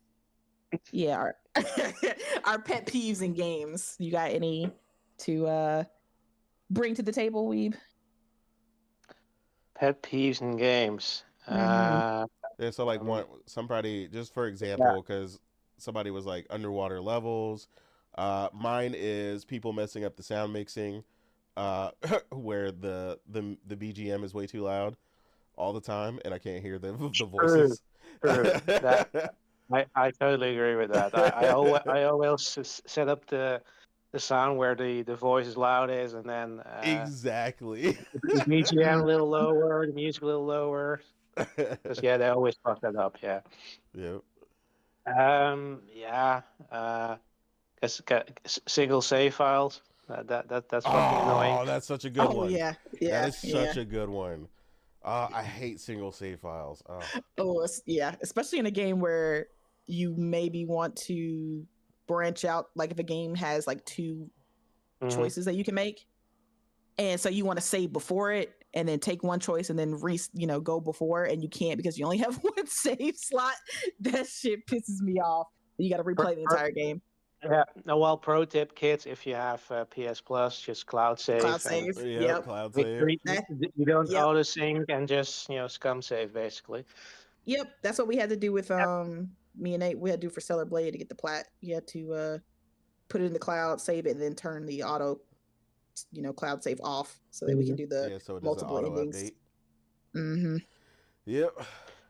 No, that's Yeah, yeah. that's a big one. Pet peeve, beating a game on normal doesn't give you the easy difficulty trophy. Oh yeah, Yeah, that's annoying. Yeah, I don't like Mhm. that either. Yeah. Yeah. Yeah, that Or yeah. Or like you're like when a game offers you choices, but the choices don't actually have any they consequences. don't matter. Yeah. That shit pisses me off. I'm like, oh, because I'm the type of player that I'll sit there for about 5 minutes about my choice. Like, man, I gotta really think about this. should I So betray? basically, metaphor. Yeah, should I betray this guy, or should I just go with his cause because it's worthy? And I'm just sitting there contemplating, like, man. And then it gets so bad that I'll look it up. I'm like, man, let me see. Okay, what happens if I betray him? Let me see. And then it's like, oh, the choice doesn't matter. Choose what you want. I'm like, what? So I just been sitting here debating for nothing.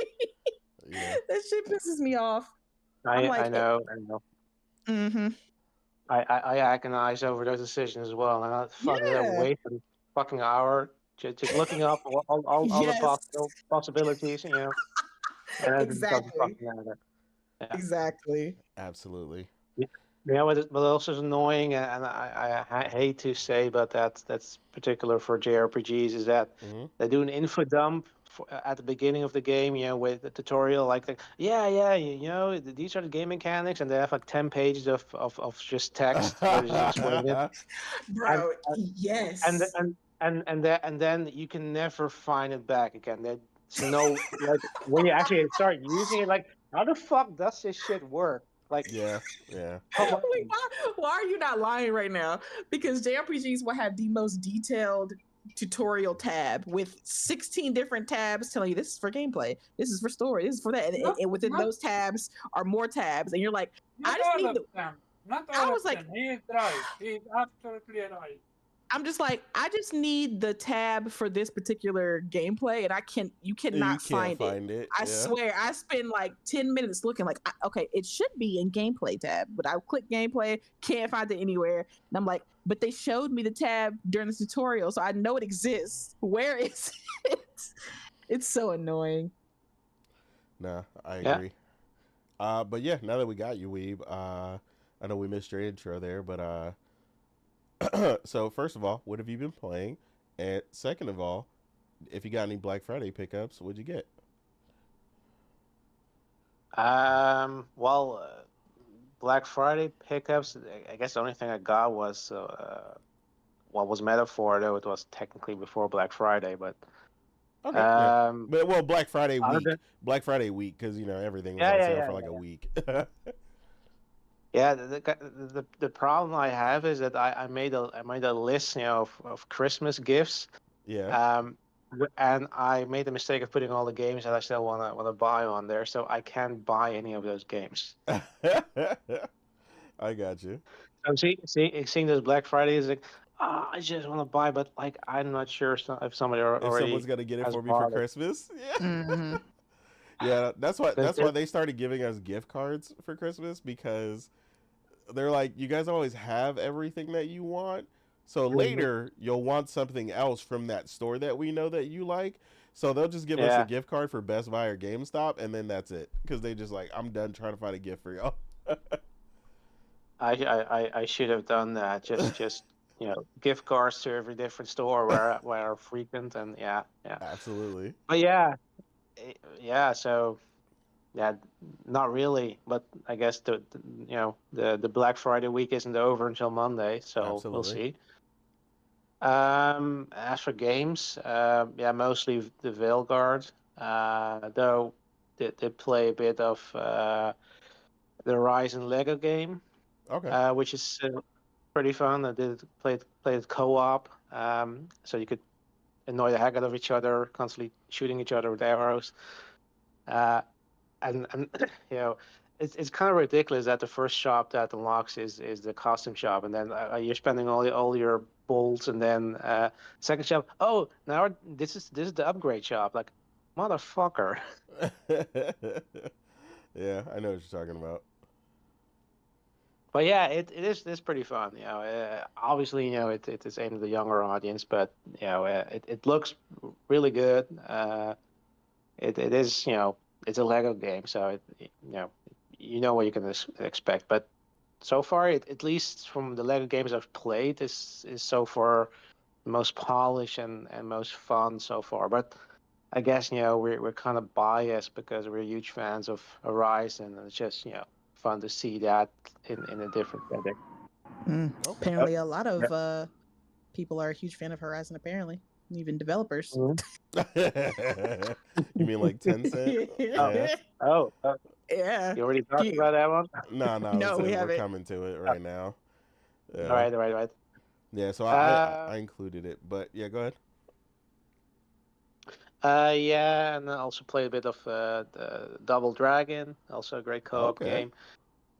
Yeah, it's really fun. It's like really retro, sort of in the style, I think, of the Scott Pilgrim games. Yeah.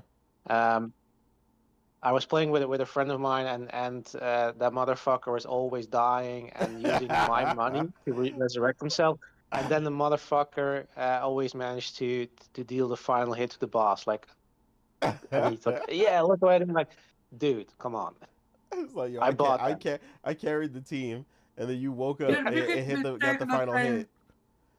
Your biggest mistake not playing with me. I would have done better. Yeah, that's what we say now. You motherfucker, you will use up all my money. I know I you. wouldn't. Oh, I no, would talk to you. I am oh, civil. no, With oh, yeah, with that's right, Omar. You never buy upgrades, right? So that's fine. I'll buy all the upgrades. Yeah, he Cool. went buy the upgrades. That man will hoard his skill points and money to the last minute and then be like, "Oh, it's the end of the game." Yeah. That would totally happen because the game is shorter than you think. Um, yeah, and of course the Dragon Age the Veilguard, which I did manage to get, pretty far. I think I'm probably nearing the end game. I'm still Act 2, but I'm sort of cleaning up all the companion quests, and I'm pretty sure that I'm more than halfway through there. And from what I understand, the Act 3 is pretty much the end game, preparing for the final missions. So yeah, I hope to be able to finish that next week. But yeah, I'm enjoying that so far. Still, definitely. Again, it picks up after a while. I heard a lot of people complaining about the slow start. I can kind of get it, though it's maybe not necessarily slow as in the action takes a long time to ramp up. For me, it's more like the beginning sort of feels like they're sort of simplifying Dragon Age, and not in terms of gameplay, but in the story, like sort of everything that's set up from Inquisition's like wrapped up like fairly early, so it seems, and then they just introduce a new couple of villains, and it sort of feels like the way they're introducing them is like, oh yeah, we're just gonna explain everything that happened before, as elves did it, right? The elven Yeah. gods did it, like, and And and that. But fortunately, once you get into it and sort of explore the lore, they do a pretty good job explaining everything. The all the mysteries of the Dragon Age world. Not sure if they're going to explain everything, but there are some pretty big reveals, but essential things with the lore of Dragon Age. So I think they did a good job with that. And yeah, the companions also, they're great. There are obviously some are less interesting to me than others, but they did do a decent job of even fleshing out those characters with their backstories. Their personal quests you can do. I mean, I have my favorites. I mean, Tosh is my girl, of course, but the thing is, yeah, with Taj, like she was the first one who like lady came on to like you can constantly flirt with everybody, and she's like, okay, cut the shit. Are you serious? Yeah. Or are you just messing around? Like, and that was so fucking awesome. So I thought, yeah, sure, Yeah, let's Priscilla do it. Priscilla liked Tosh as well. So any pet peeve from Dragon Age?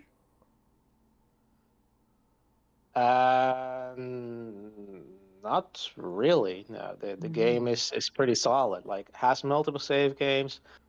Uh, it's not complicated in terms of. Well, I do. I suppose the only thing is that they don't really explain well, the way you're using sort of priming and detonation mechanics, where you can just do extra damage if you set them up for your companions. yeah. But it's not really necessary. Like, it's YouTube not a. exists. YouTube and Google exist.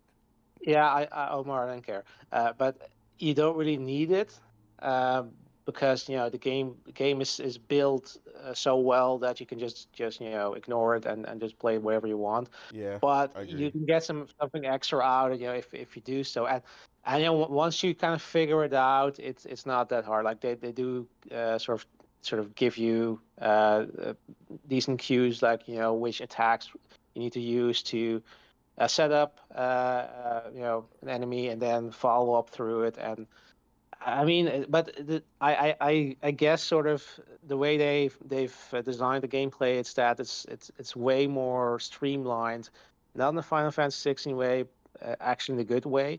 But it also is so fast paced at times that you sometimes have like a split second where you can use an attack to prime enemies or detonate them. But it doesn't really matter, even if you miss it, you'll just continue through with your normal attacks or your special attacks, and beat them anyway. Um, I Did guess they Omar fix? Hmm? Yeah, go ahead. Now I guess you would probably call that too easy, but I like, at least I like the fact that perhaps that's a pet peeve too. If a game would force you to use particular gameplay mechanics, I actually love that. even if they're obtuse and not perhaps fun to do. Like I like the idea that you have options, that that the game is perfectly playable if you just play it the way you want to. But if you want to get something extra out of it, you can use the mechanics that they've introduced to make things that you can basically be more effective. I like that. I like that they're doing that. That you're not forced to play in any particular way. Like I agree. this is sort of accessible in a way that for old school fans this is fun, and if you're if you want something different, you can do that too. And I suppose like that sort of yeah, I'm playing as a mage, which is obviously the most fun. But I also tried a bit with the rogue, and I kind of get that might gear more towards the Souls fans, because there you have to basically keep dodging because your unique resource apparently it's called momentum. So basically generates when you keep on dodging, but if you get a hit, it will you will lose it. Yeah, I Um, mean you're a rose, so that makes sense. Yeah, but yeah, it makes sense. But it can also be quite annoying, of course, that your resource you need to use to spam certain or use certain special attacks. That is yeah, you could lose that, if you don't keep dodging, and the game can be quite hectic. Like there can be a large amount of enemies on screen, and they can attack you from every direction. So it can be quite hard to keep track of every enemy. If you're not paying attention. But like I said, it's an option. You Yeah, don't have to play that play style. But I, yeah, I mean, I absolutely yeah, I can't really say that there's much in terms of pet peeves for Veilguard. Like it's a really solid game. Um, and yeah, I mean, the only thing sort of I was sort of doubting whether I should romance Tosh or Nev. Because I know Innate you would definitely go for Nev, but and Absolutely. it's totally understandable. But the only sort of thing that I kind of regret after I romance Tosh, that Nev is gonna romance Lucarnis, and it Yep. it it just feels so wrong. I Like, agree. I agree. oh man, I'm feeling so dirty knowing Yeah. that they're gonna hook up. Yeah, her and I Lucanus gotta, didn't make any sense to me. Yeah, I yeah, gotta yeah. ask you the biggest pet peeve. Did they fix the inventory system, or rather the It's amount? not it's yes, it is not like Inquisition. Okay, Yeah. So you that's No, right a no, about bit. that. no. It's you don't have like you don't even get that much gear naturally, and basically Yeah, you don't. what if you there's lots of gear that you can get multiple times. You can, for example, buy the same one from a shop, but if you do that, you can upgrade your gear automatically. Like there's an upgrade system Mm. within your home base, but there's also if you come across that or buy it from a shop, Mhm. you automatically upgrade your gear to the next level, so you can constantly keep on upgrading. And there's also the ability to use set skins, for your armor or for your for your uh, um, uh, weapons. So you can even just keep on the one that you like on the best armor, best weapon you have currently equipped. Oh, you can power them up. Okay, I got you. That's nice. Mm.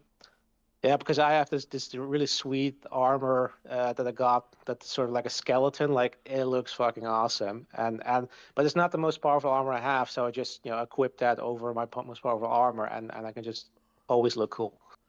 Yeah, Um, use a transmog. Oh, yes, Redmond. exactly. Okay, I got Yeah, you. yeah, exactly.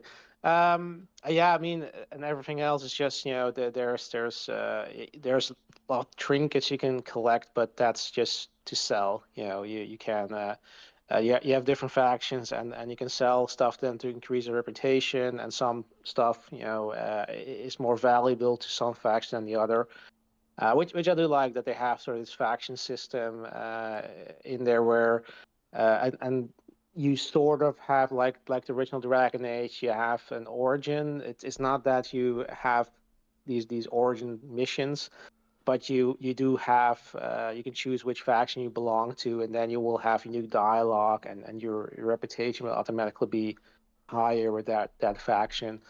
Um, and yeah, I mean it's just a lot of fun, and also quite well handled. I know there's a lot of people who complain about Dragon Age is woke. Like, dude, come on, like you had it was woke since the beginning, um, but they did handle it quite. I think like the complaints of people are of course complete bullshit. Like they handle it quite well. I think there was already like a non-binary character in Inquisition, but in Veilguard, like Tosh is a non-binary character, but she's sort of figuring it out, and that's kind of interesting. Sort of how they just at some point, uh, uh, Tosh is just like says like, okay, yeah, I don't know what I am like, but call myself they, feels good. Like I think that's all that matters, right? Like the people just need to be able to who they want to be, and that's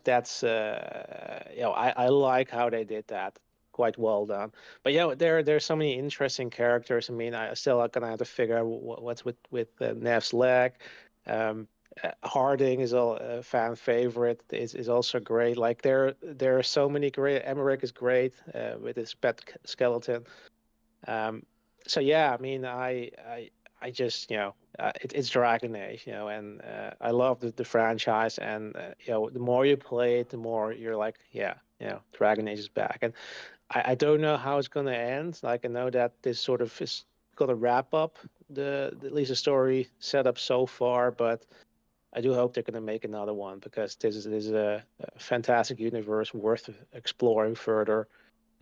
Yeah, so at least this is sort of compared to we know that with Mass Effect they sort of kind of dropped the ball with Andromeda, and now they seem to learn their lesson with Veilguard. I do hope that for the next Mass Effect they're also taking notes here. No, this is how you do it. Um, so yeah, so hopefully next week I can finish it, and I'm trying to get the plat. But yeah, we'll see. Yeah, no doubt. um, yeah, I would say the one pet peeve I have about Dragon Age, Veilguard specifically, is they just need to be careful using certain phrases. Because for me, particularly, like I said, that's immersion breaking. When you say something like that would only be like used in our world, like they need Yeah, to yeah, find a I way to get it. integrate it within Yeah. that world. Because I'm like, her saying non-binary is like weird because it's like y'all don't even know what binary is in this world. Like, so that was kind of weird. Like, I don't have a problem with her saying what you said. Like, the whole she's like, well, it feels good when I say this. Like, to me, I thought they should have left it at that, but they just wanted to include like the specific phrasing so badly.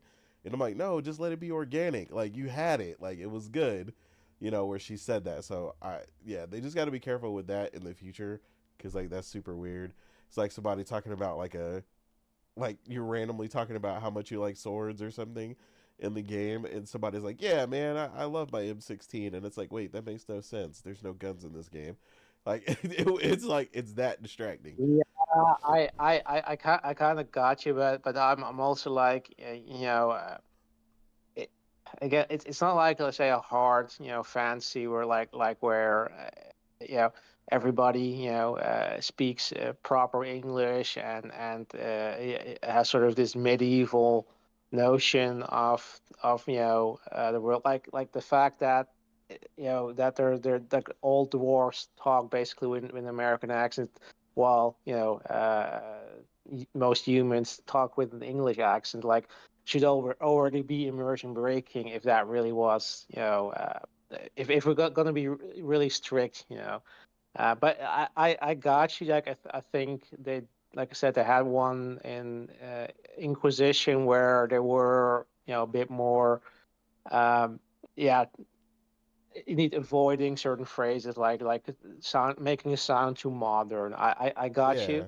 that's Um, fine. but yeah, I mean, I can sort of look past that because I'm like, yeah, why why pretend, and why try to find like a really silly term I mean, that sort it of fits doesn't the ruin role. the game for me. It's just Yeah, yeah, it's when I'm like in it and somebody says some shit. It's like somebody describing yeah. something as a computer randomly, and I'd be like, wait, but you guys don't know what that is. Like that's it just stands out because that'd be No, weird. I gotcha, I gotcha. I think that they're just sort of yeah, what else are we gonna call it? I think there's someone just made the choice that yeah, just let's not pretend, and it's I fine. get it. They didn't want to Like be subtle about it, so yeah.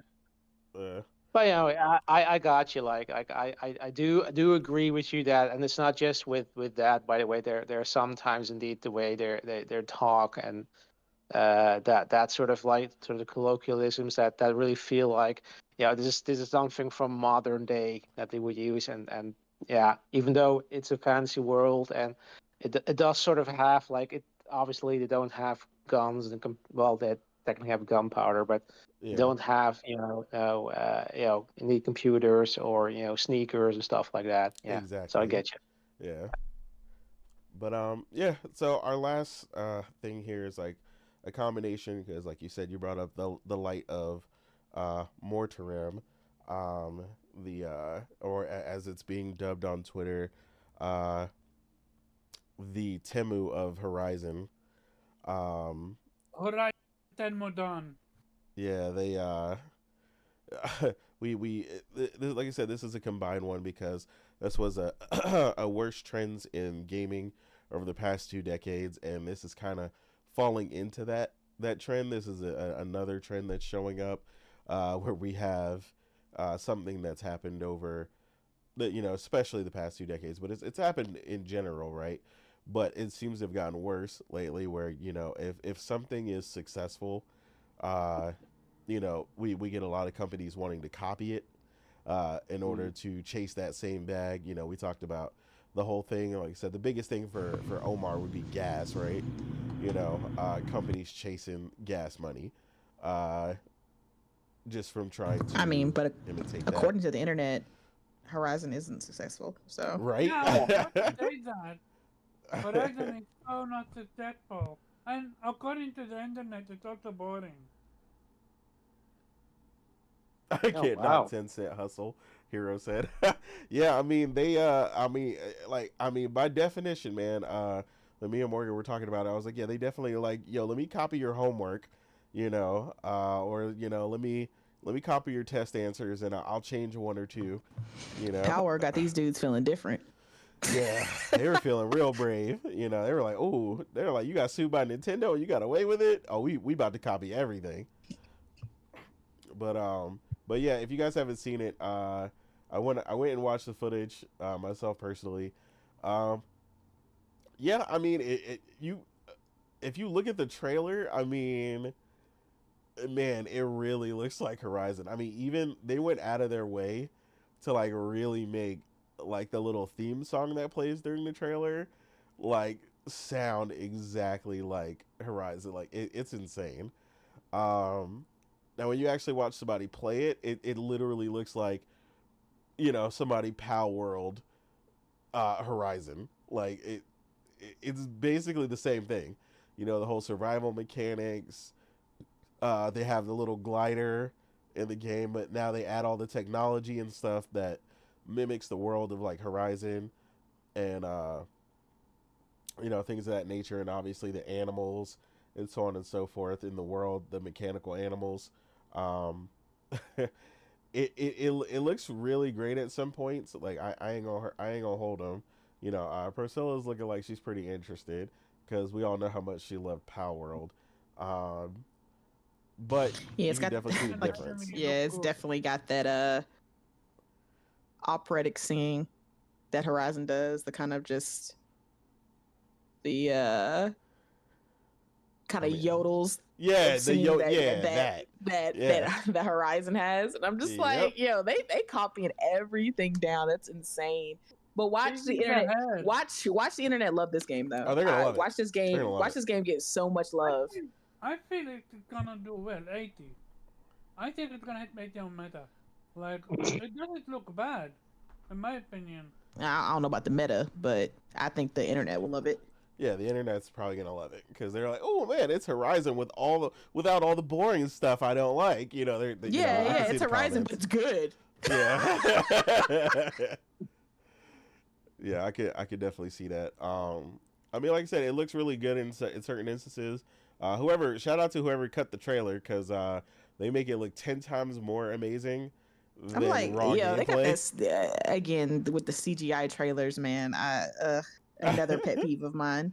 Absolutely. Like, stop showing that, man. Please, just show me what the game's gonna look like. I don't need this hopes and dreams trailer that you're trying to, throw my way. Like, just show me actual raw gameplay. Show me what I'm going to see when I turn the game on. Yeah, that was like this isn't a movie. Like that was a stark difference. Was like, where you could tell there's definitely a qualitative difference. You could tell. Yeah. I mean, it's not the Decima engine, so.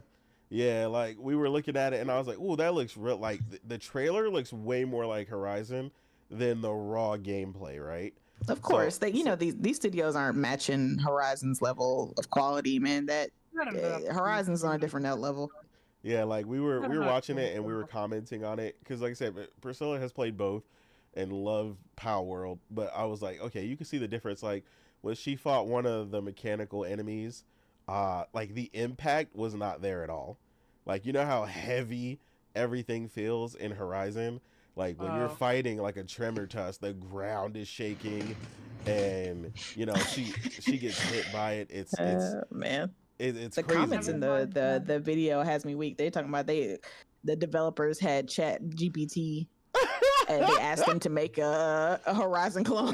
That's what they got. Never mind, then. Another pet peeve is when there is zero impact or weight on your weapon. Well, yeah. With enemies. Yeah, and this is a prime example of that, right? Like that, like when you shoot an arrow and to break apart in Horizon, you hear the impact. Each arrow makes a different sound and slams into the metal in a certain way, and all these there. This what I'm saying. The enemy react to it. Like the enemy reacts to it. They get blown away, thrown down. And when an elephant slams on the ground, it's very different than one of the really small robots and stuff like that. The same bush that you hide in, the red grass. Oh like yeah, they even have that. They even like it's like not. This doesn't even look like it's changed. It's like the same. Well, like people said, like they just took they're the not red ashamed. grass. They got no out shame of Horizon and put it into this game. Like, oh my god! Are you watching it now? I thought there was a line one. Why is it like this? Why is it? What and how? And are they gonna get away with it? Or is PlayStation gonna send their ninjas?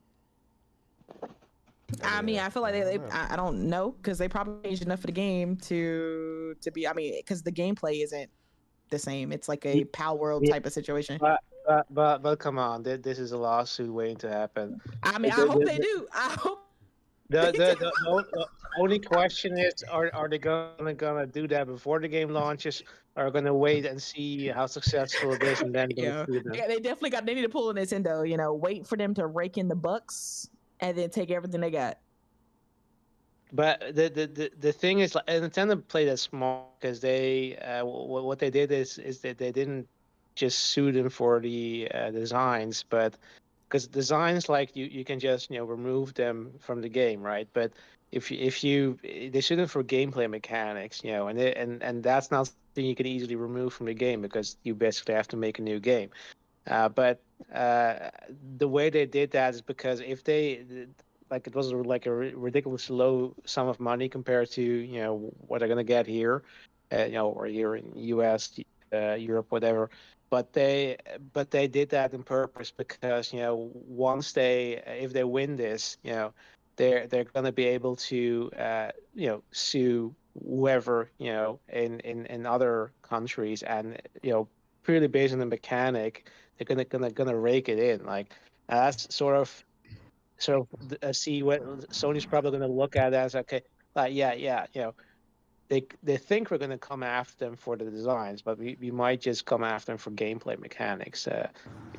But yeah, we'll have to see how the game turns out in the end. But I mean, come on, just looking at it like this is plagiarism. I mean, and Yo, I, they I even got the villain, like that Hades kind of character yeah. who's like trying to destroy the world. That's even the villain in this game. Like it's literally like this red entity that's sweeping through and killing everything, like Hades and Horizon. Like, bro, you don't even change the story. So here's the irony for you guys on top of that, right? I paused it on screen so you guys can see it. They basically also copied, ironically, right, that now Destiny is with PlayStation. They basically copied the ghost that follows you in your companion in Destiny. Snap. And at this part right here that I haven't paused at, he says, "Wake up," right? The ghost is basically talking to you. It floats. It literally verbatim. I have one on my shelf right here next to me, like a physical ghost from Destiny. It basically looks like one from Destiny. I think do they have a problem with PlayStation in particular? Like I don't know, because I just found it ironic that they also happen to copy Destiny in this too. I'm just like, y'all got some kind of issue with but PlayStation? But he takes the line verbatim. So in the beginning of Destiny 1, the ghost finds the Guardian and he says, "Wake up," or like, "Eyes up, Guardian." Like, wake up. He says, "Wait," like, wake up when he first finds you. And right here in this line, he's saying, "Wake up," because he's finding you in the archive. I'm just like, I'm like, bro, did y'all? It's got to do with Katakawa and the fact that they they own a piece of that. They don't want Sony to take it. Say, "Fuck you, Sony." Yeah, I don't know. It's hilarious. He even follows you like the ghost, like right behind you, like this kind of cat corner to your head. Look at this. Look at the bush. That's literally the bush from Horizon, yo. The red bush. That's literally it right there. They just want to find out how many ways Sony can sue them. Yeah, I feel like they're trying to see how far they can push this bar. Look at this shit, man. Like, what? Well, and then the crazy thing, they have like the explore the technical areas. Now, obviously, they ain't gonna look as good as they're not gonna look as good as Horizon, when it comes to. Oh yeah, the what do you call them in Horizon? Like the vaults or whatever. Yeah. So they even got those in the game, but they ain't gonna match up to that. Nobody's touching that. Like this is just crazy to me. Oh yeah, like, the shields. Honestly, the shields look the same too. The whole grid shield thing. At first, I thought it was a joke, and I was like, "Oh wait, this is real." There's very real. Yeah, but watching it, like, I didn't really get it at first. Like, I saw the jokes on Twitter until I went to go see it myself, and then I was like, "Oh man, oh yeah, look, they even got an evil ghost on top." Yeah, where does Soldier Boy meme at? Yo, bar for bar, word for word, man. He stole my shit. He stole my stuff, bro. Bar for bar.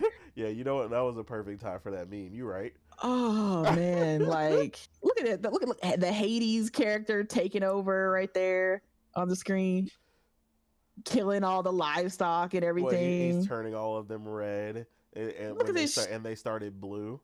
I know Gorilla was just looking at this like, staring like, like, bro, really? You just go copy my homework like that? You know what I'm saying? You want to give me credit? I had a dream where a god that blessed brought destruction. So why can't human beings kill a god? That's essentially what Aloy was trying to tell them, that Hades isn't a god; he's just a machine. Yeah.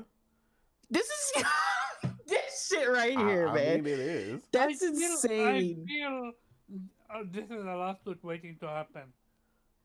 I want PlayStation to pay I mean, because it's crazy. They literally took like the whole turning. Look, the blue lights and everything. The blue eyes of the machine. Yeah. They think, we added the alien ship, so it's different. It's different. Mm-mm. Let me guess. These machines also terraform the Earth and stuff like that too, right? I mean, they pretty much. I mean, they're all part of the whole ecosystem thing going on. So I'm sure they have a role to play. This is just shame. Like, I just want to know, as a dev, how does that feel? How I'm not even talking about the guerrilla devs. I'm talking about, as a dev, if you're working on a game like this, like, do you not feel shame? Like, you're essentially copying, and obviously devs are inspired by devs all the time, right? They take mechanics or things that they've seen that are cool and they put it into their game, but usually it's for an original game that they're making themselves, original story, original cast, original, idea. But how do you feel as a dev when you have to know you're legit just copying another game? Yeah. Like, do you not feel like anything about that? Like, you don't feel bad about doing that? I think I think because this is what publisher asked for them, they have no choice. I mean, the crazy thing is that Horizon's supposedly working on that multiplayer. Like, oh yeah, and this is gonna be multiplayer. Like, I mean, look, like, you can see her hitting it. Horizon and Gorilla's luck, this game gonna launch right when. Of course, they always launch right when another game. This game's gonna launch right when the Horizon multiplayer comes out, and it's gonna be the Horizon curse all over again. Well, it literally just looks like Horizon turned multiplayer. Like, I mean, that's basically what they did. But the thing is, right here, is it multiplayer? I don't even know what it is. I thought it was okay. Yeah, just like Power World, you could play with like 3 or 4 other people. I mean, the mechanics don't even look as fluid as Horizon. I mean, they're not. It looks janky. They're not. But remember, the early footage we saw from the Horizon multiplayer, they're looking kind of like they're trying to go like Kitty or whatever, and that's why I said this one is basically taking. They're trying to get their foot. They were trying to get that foothold out before Horizon came out. Exactly. Like, no, we're about to be the original.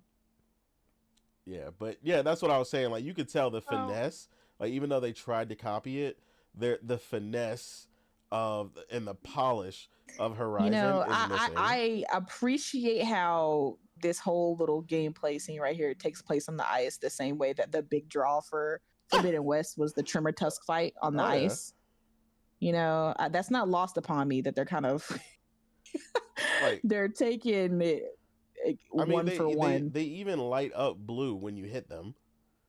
Like the whole thing in Horizon. Okay, the workers can we look at this? And they even have the little close up shots from when you do like your little special move, the same way Horizon does. I mean, they basically, the way it materialized, the way they're building them right here is basically how they get built in the like. My question is, they took. I was just about to ask, can you scan them and they show vulnerable spots like in Horizon? So they'll show you their weak points. There is a scan mechanic, but I don't know if it'll function that way yet. But there is a scan mechanic. So, you guys think they're gonna get away with it? How do I know? I'm not in that boardroom. I don't know. I don't know. Maybe man. Sony plays it out. Maybe they sue. I have no flipping idea. Yeah, but I mean, it is. Woof. Yeah, I didn't realize how Horizon bad it was. Zero lawsuits, huh? Horizon Zero lawsuits. There you go. That feels like a lawsuit waiting to happen. Like, they see now they switched to like actual gameplay. This is where I was saying it looks like Power World. Because it's like, if Sony strikes early, they could probably get away with changing it just enough just to get away with it. Yep. So if I was Sony, I'd wait. If they wait, couldn't they then say, why did you guys wait for so long? No.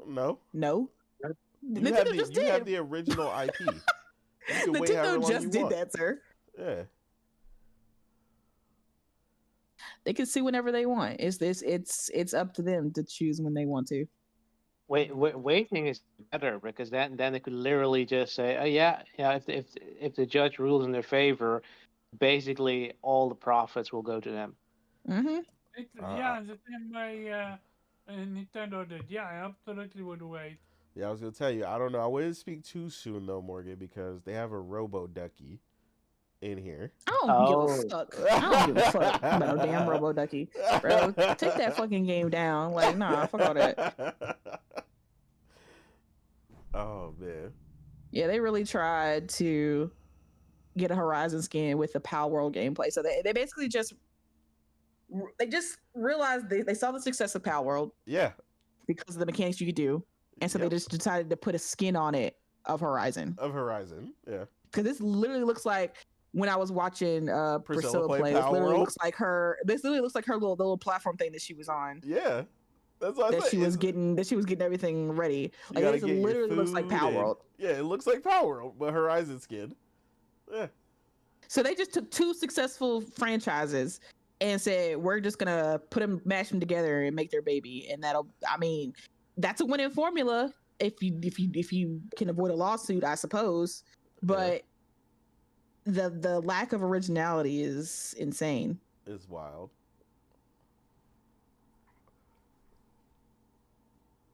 But yeah, I don't know. We'll see what happens with it. It's laughable. I mean, I shouldn't be surprised, but they got some nerve on them though. But at the end of the day, they just trying to go for the money, so they don't really give a fuck.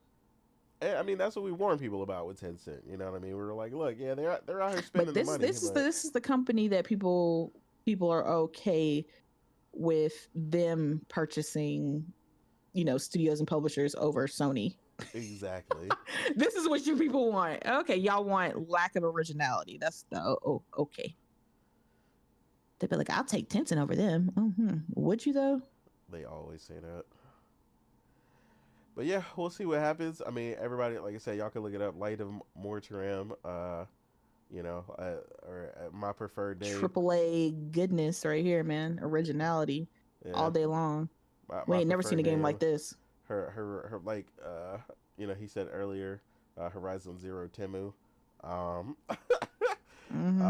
Horizon Temu down. Yeah. They were talking about Horizon Zero fucks. Because they were talking about zero fucks were given when they made this shit. Horizon wish list wish. Horizon on Wish. Yeah. But yeah, we'll go ahead and wrap it up. It was great. Everybody coming out. I appreciate everybody's participation in the chat. It was an awesome podcast. Even on a slow week, we made it happen. Everybody came up with a lot of good pet peeves and things of that nature. One other thing I did want to add before we do get out of here. We brought up the single save thing, which is bad, but the one other thing I need us, for my generation specifically, us that have been gaming for 30 years, stop giving Nintendo a pass for stuff, please. Bro, the fact that we just kind of glossed over the fact that for Animal Crossing, you can only have one game on a per cartridge was the most insane thing I had ever seen in my life. So literally, it doesn't matter if you choose a different profile or anything. The cartridge is locked to one island. And I was like, the fact that we just glossed over that and let them sell like 40 million copies, I was like, bro, stand up. Like that meme says, stand up. like we just have it in him. Did you not see how they released the last Pokemon game? It was so broken, yet it sold the most copies. They don't care. Yeah, I mean, I can't hold you. Pokemon, that's guilty for me. But I did skip one or two Pokemons in my life, so I know I'm capable. I don't know, man. Ever since Pokemon went 3D, I ain't give a fuck no more. Yeah. Oh man. I was like, nah. I prefer my my Pokemon on a Game Boy. Your Game Boy Color. Yeah. No, I feel you. It does not have the same charm. I agree with you. Yeah. Like it was different back then. Mm-hmm. But yeah. Oh, wait. Before we go, I'm sorry. I'm No, about you're to pull fine. Omar. I apologize. You're One fine. more thing. Yeah. But Oh my. one. Yeah, that's right. Pull Omar. But one pet peeve that I do have, and I know that you agree, Nate, because we talked about this before, is when a game doesn't have a photo mode. Okay. And I understand that not all games will have photo mode at launch, but if you don't have a photo mode at launch, or you don't ever want to put a photo mode, at least give us the ability to take the HUD off. Because I'm trying to take a nice picture. All right. I'm trying to, there's maybe a scenic background of a mountain or a valley or something, or a waterfall that I want to take a picture of. And the worst thing is when you can't, you're trying to take a picture. They have no photo mode, so you can't clear out anything. You can't do all the features that you want to do. But then on top of that, you can't even take the HUD off. So now my health is sitting up there. The amount of lives I have, the mission is up there, and I'm just like, I just want a nice picture. So if that's my thing with developers, if y'all can't give us a photo mode day one, give us the ability to turn the HUD off so I can just take screenshots when I want without the crap all over my screen. I agree. That's one. That's a good compromise. Being able to just remove the HUD. You were gonna say something? No, I was just agreeing. Oh, okay, gotcha. But yeah, with that, we're gonna go ahead and get up out of here. Again, like I said, it was an awesome show. Shout out to Keyblade Hero, Will, Fresh, Salazar, Priscilla, Sanctus, everybody who came through in the chat. Appreciate the participation and the discussion today. Give us a lot of good pet peeves, and just general discussion in the chat. But yeah, we're going to get to the outros and get out of here. Weeb, where can the people find you? You can find me on Twitter and Blue Sky as the Weeb Sheriff at Infinite Rhizome. And yeah, even though I came in late, and I know we'll never hear the end of it from Omar. Great show, and yeah, Otter Nation. Otter Nation. Otter Nation. Morgan, where can the people find you? Nowhere, to be honest. I told you can find me on Twitter sometimes. I told somebody that the other day. Yeah, I know why you don't want to be found. You don't want to be exposed that you don't play games. Oh man, Omar's right, y'all. I can't.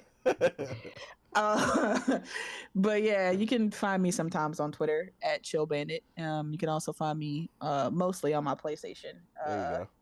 Hopefully beating something, but like I said, I'm jumping from game to game, so who knows? Who actually knows? But yeah, we're gonna be gaming though, regardless of what's going on with the gaming industry, whether good or bad. You're always gonna find us gaming. Absolutely. Yep. As always. Yeah, as always. But yeah, thank you guys for coming out. Appreciate everybody in the chat. Y'all were great participants in our conversations today. So shout out to y'all. But we'll see you next week. And Otter Nation. Otter Nation.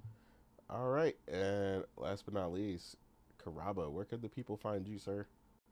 So shout out to everyone that came through. Hit that like button, share the stream out. Great show, great conversation. We dogged on games this week. Next week we're gonna elevate them, celebrate gaming.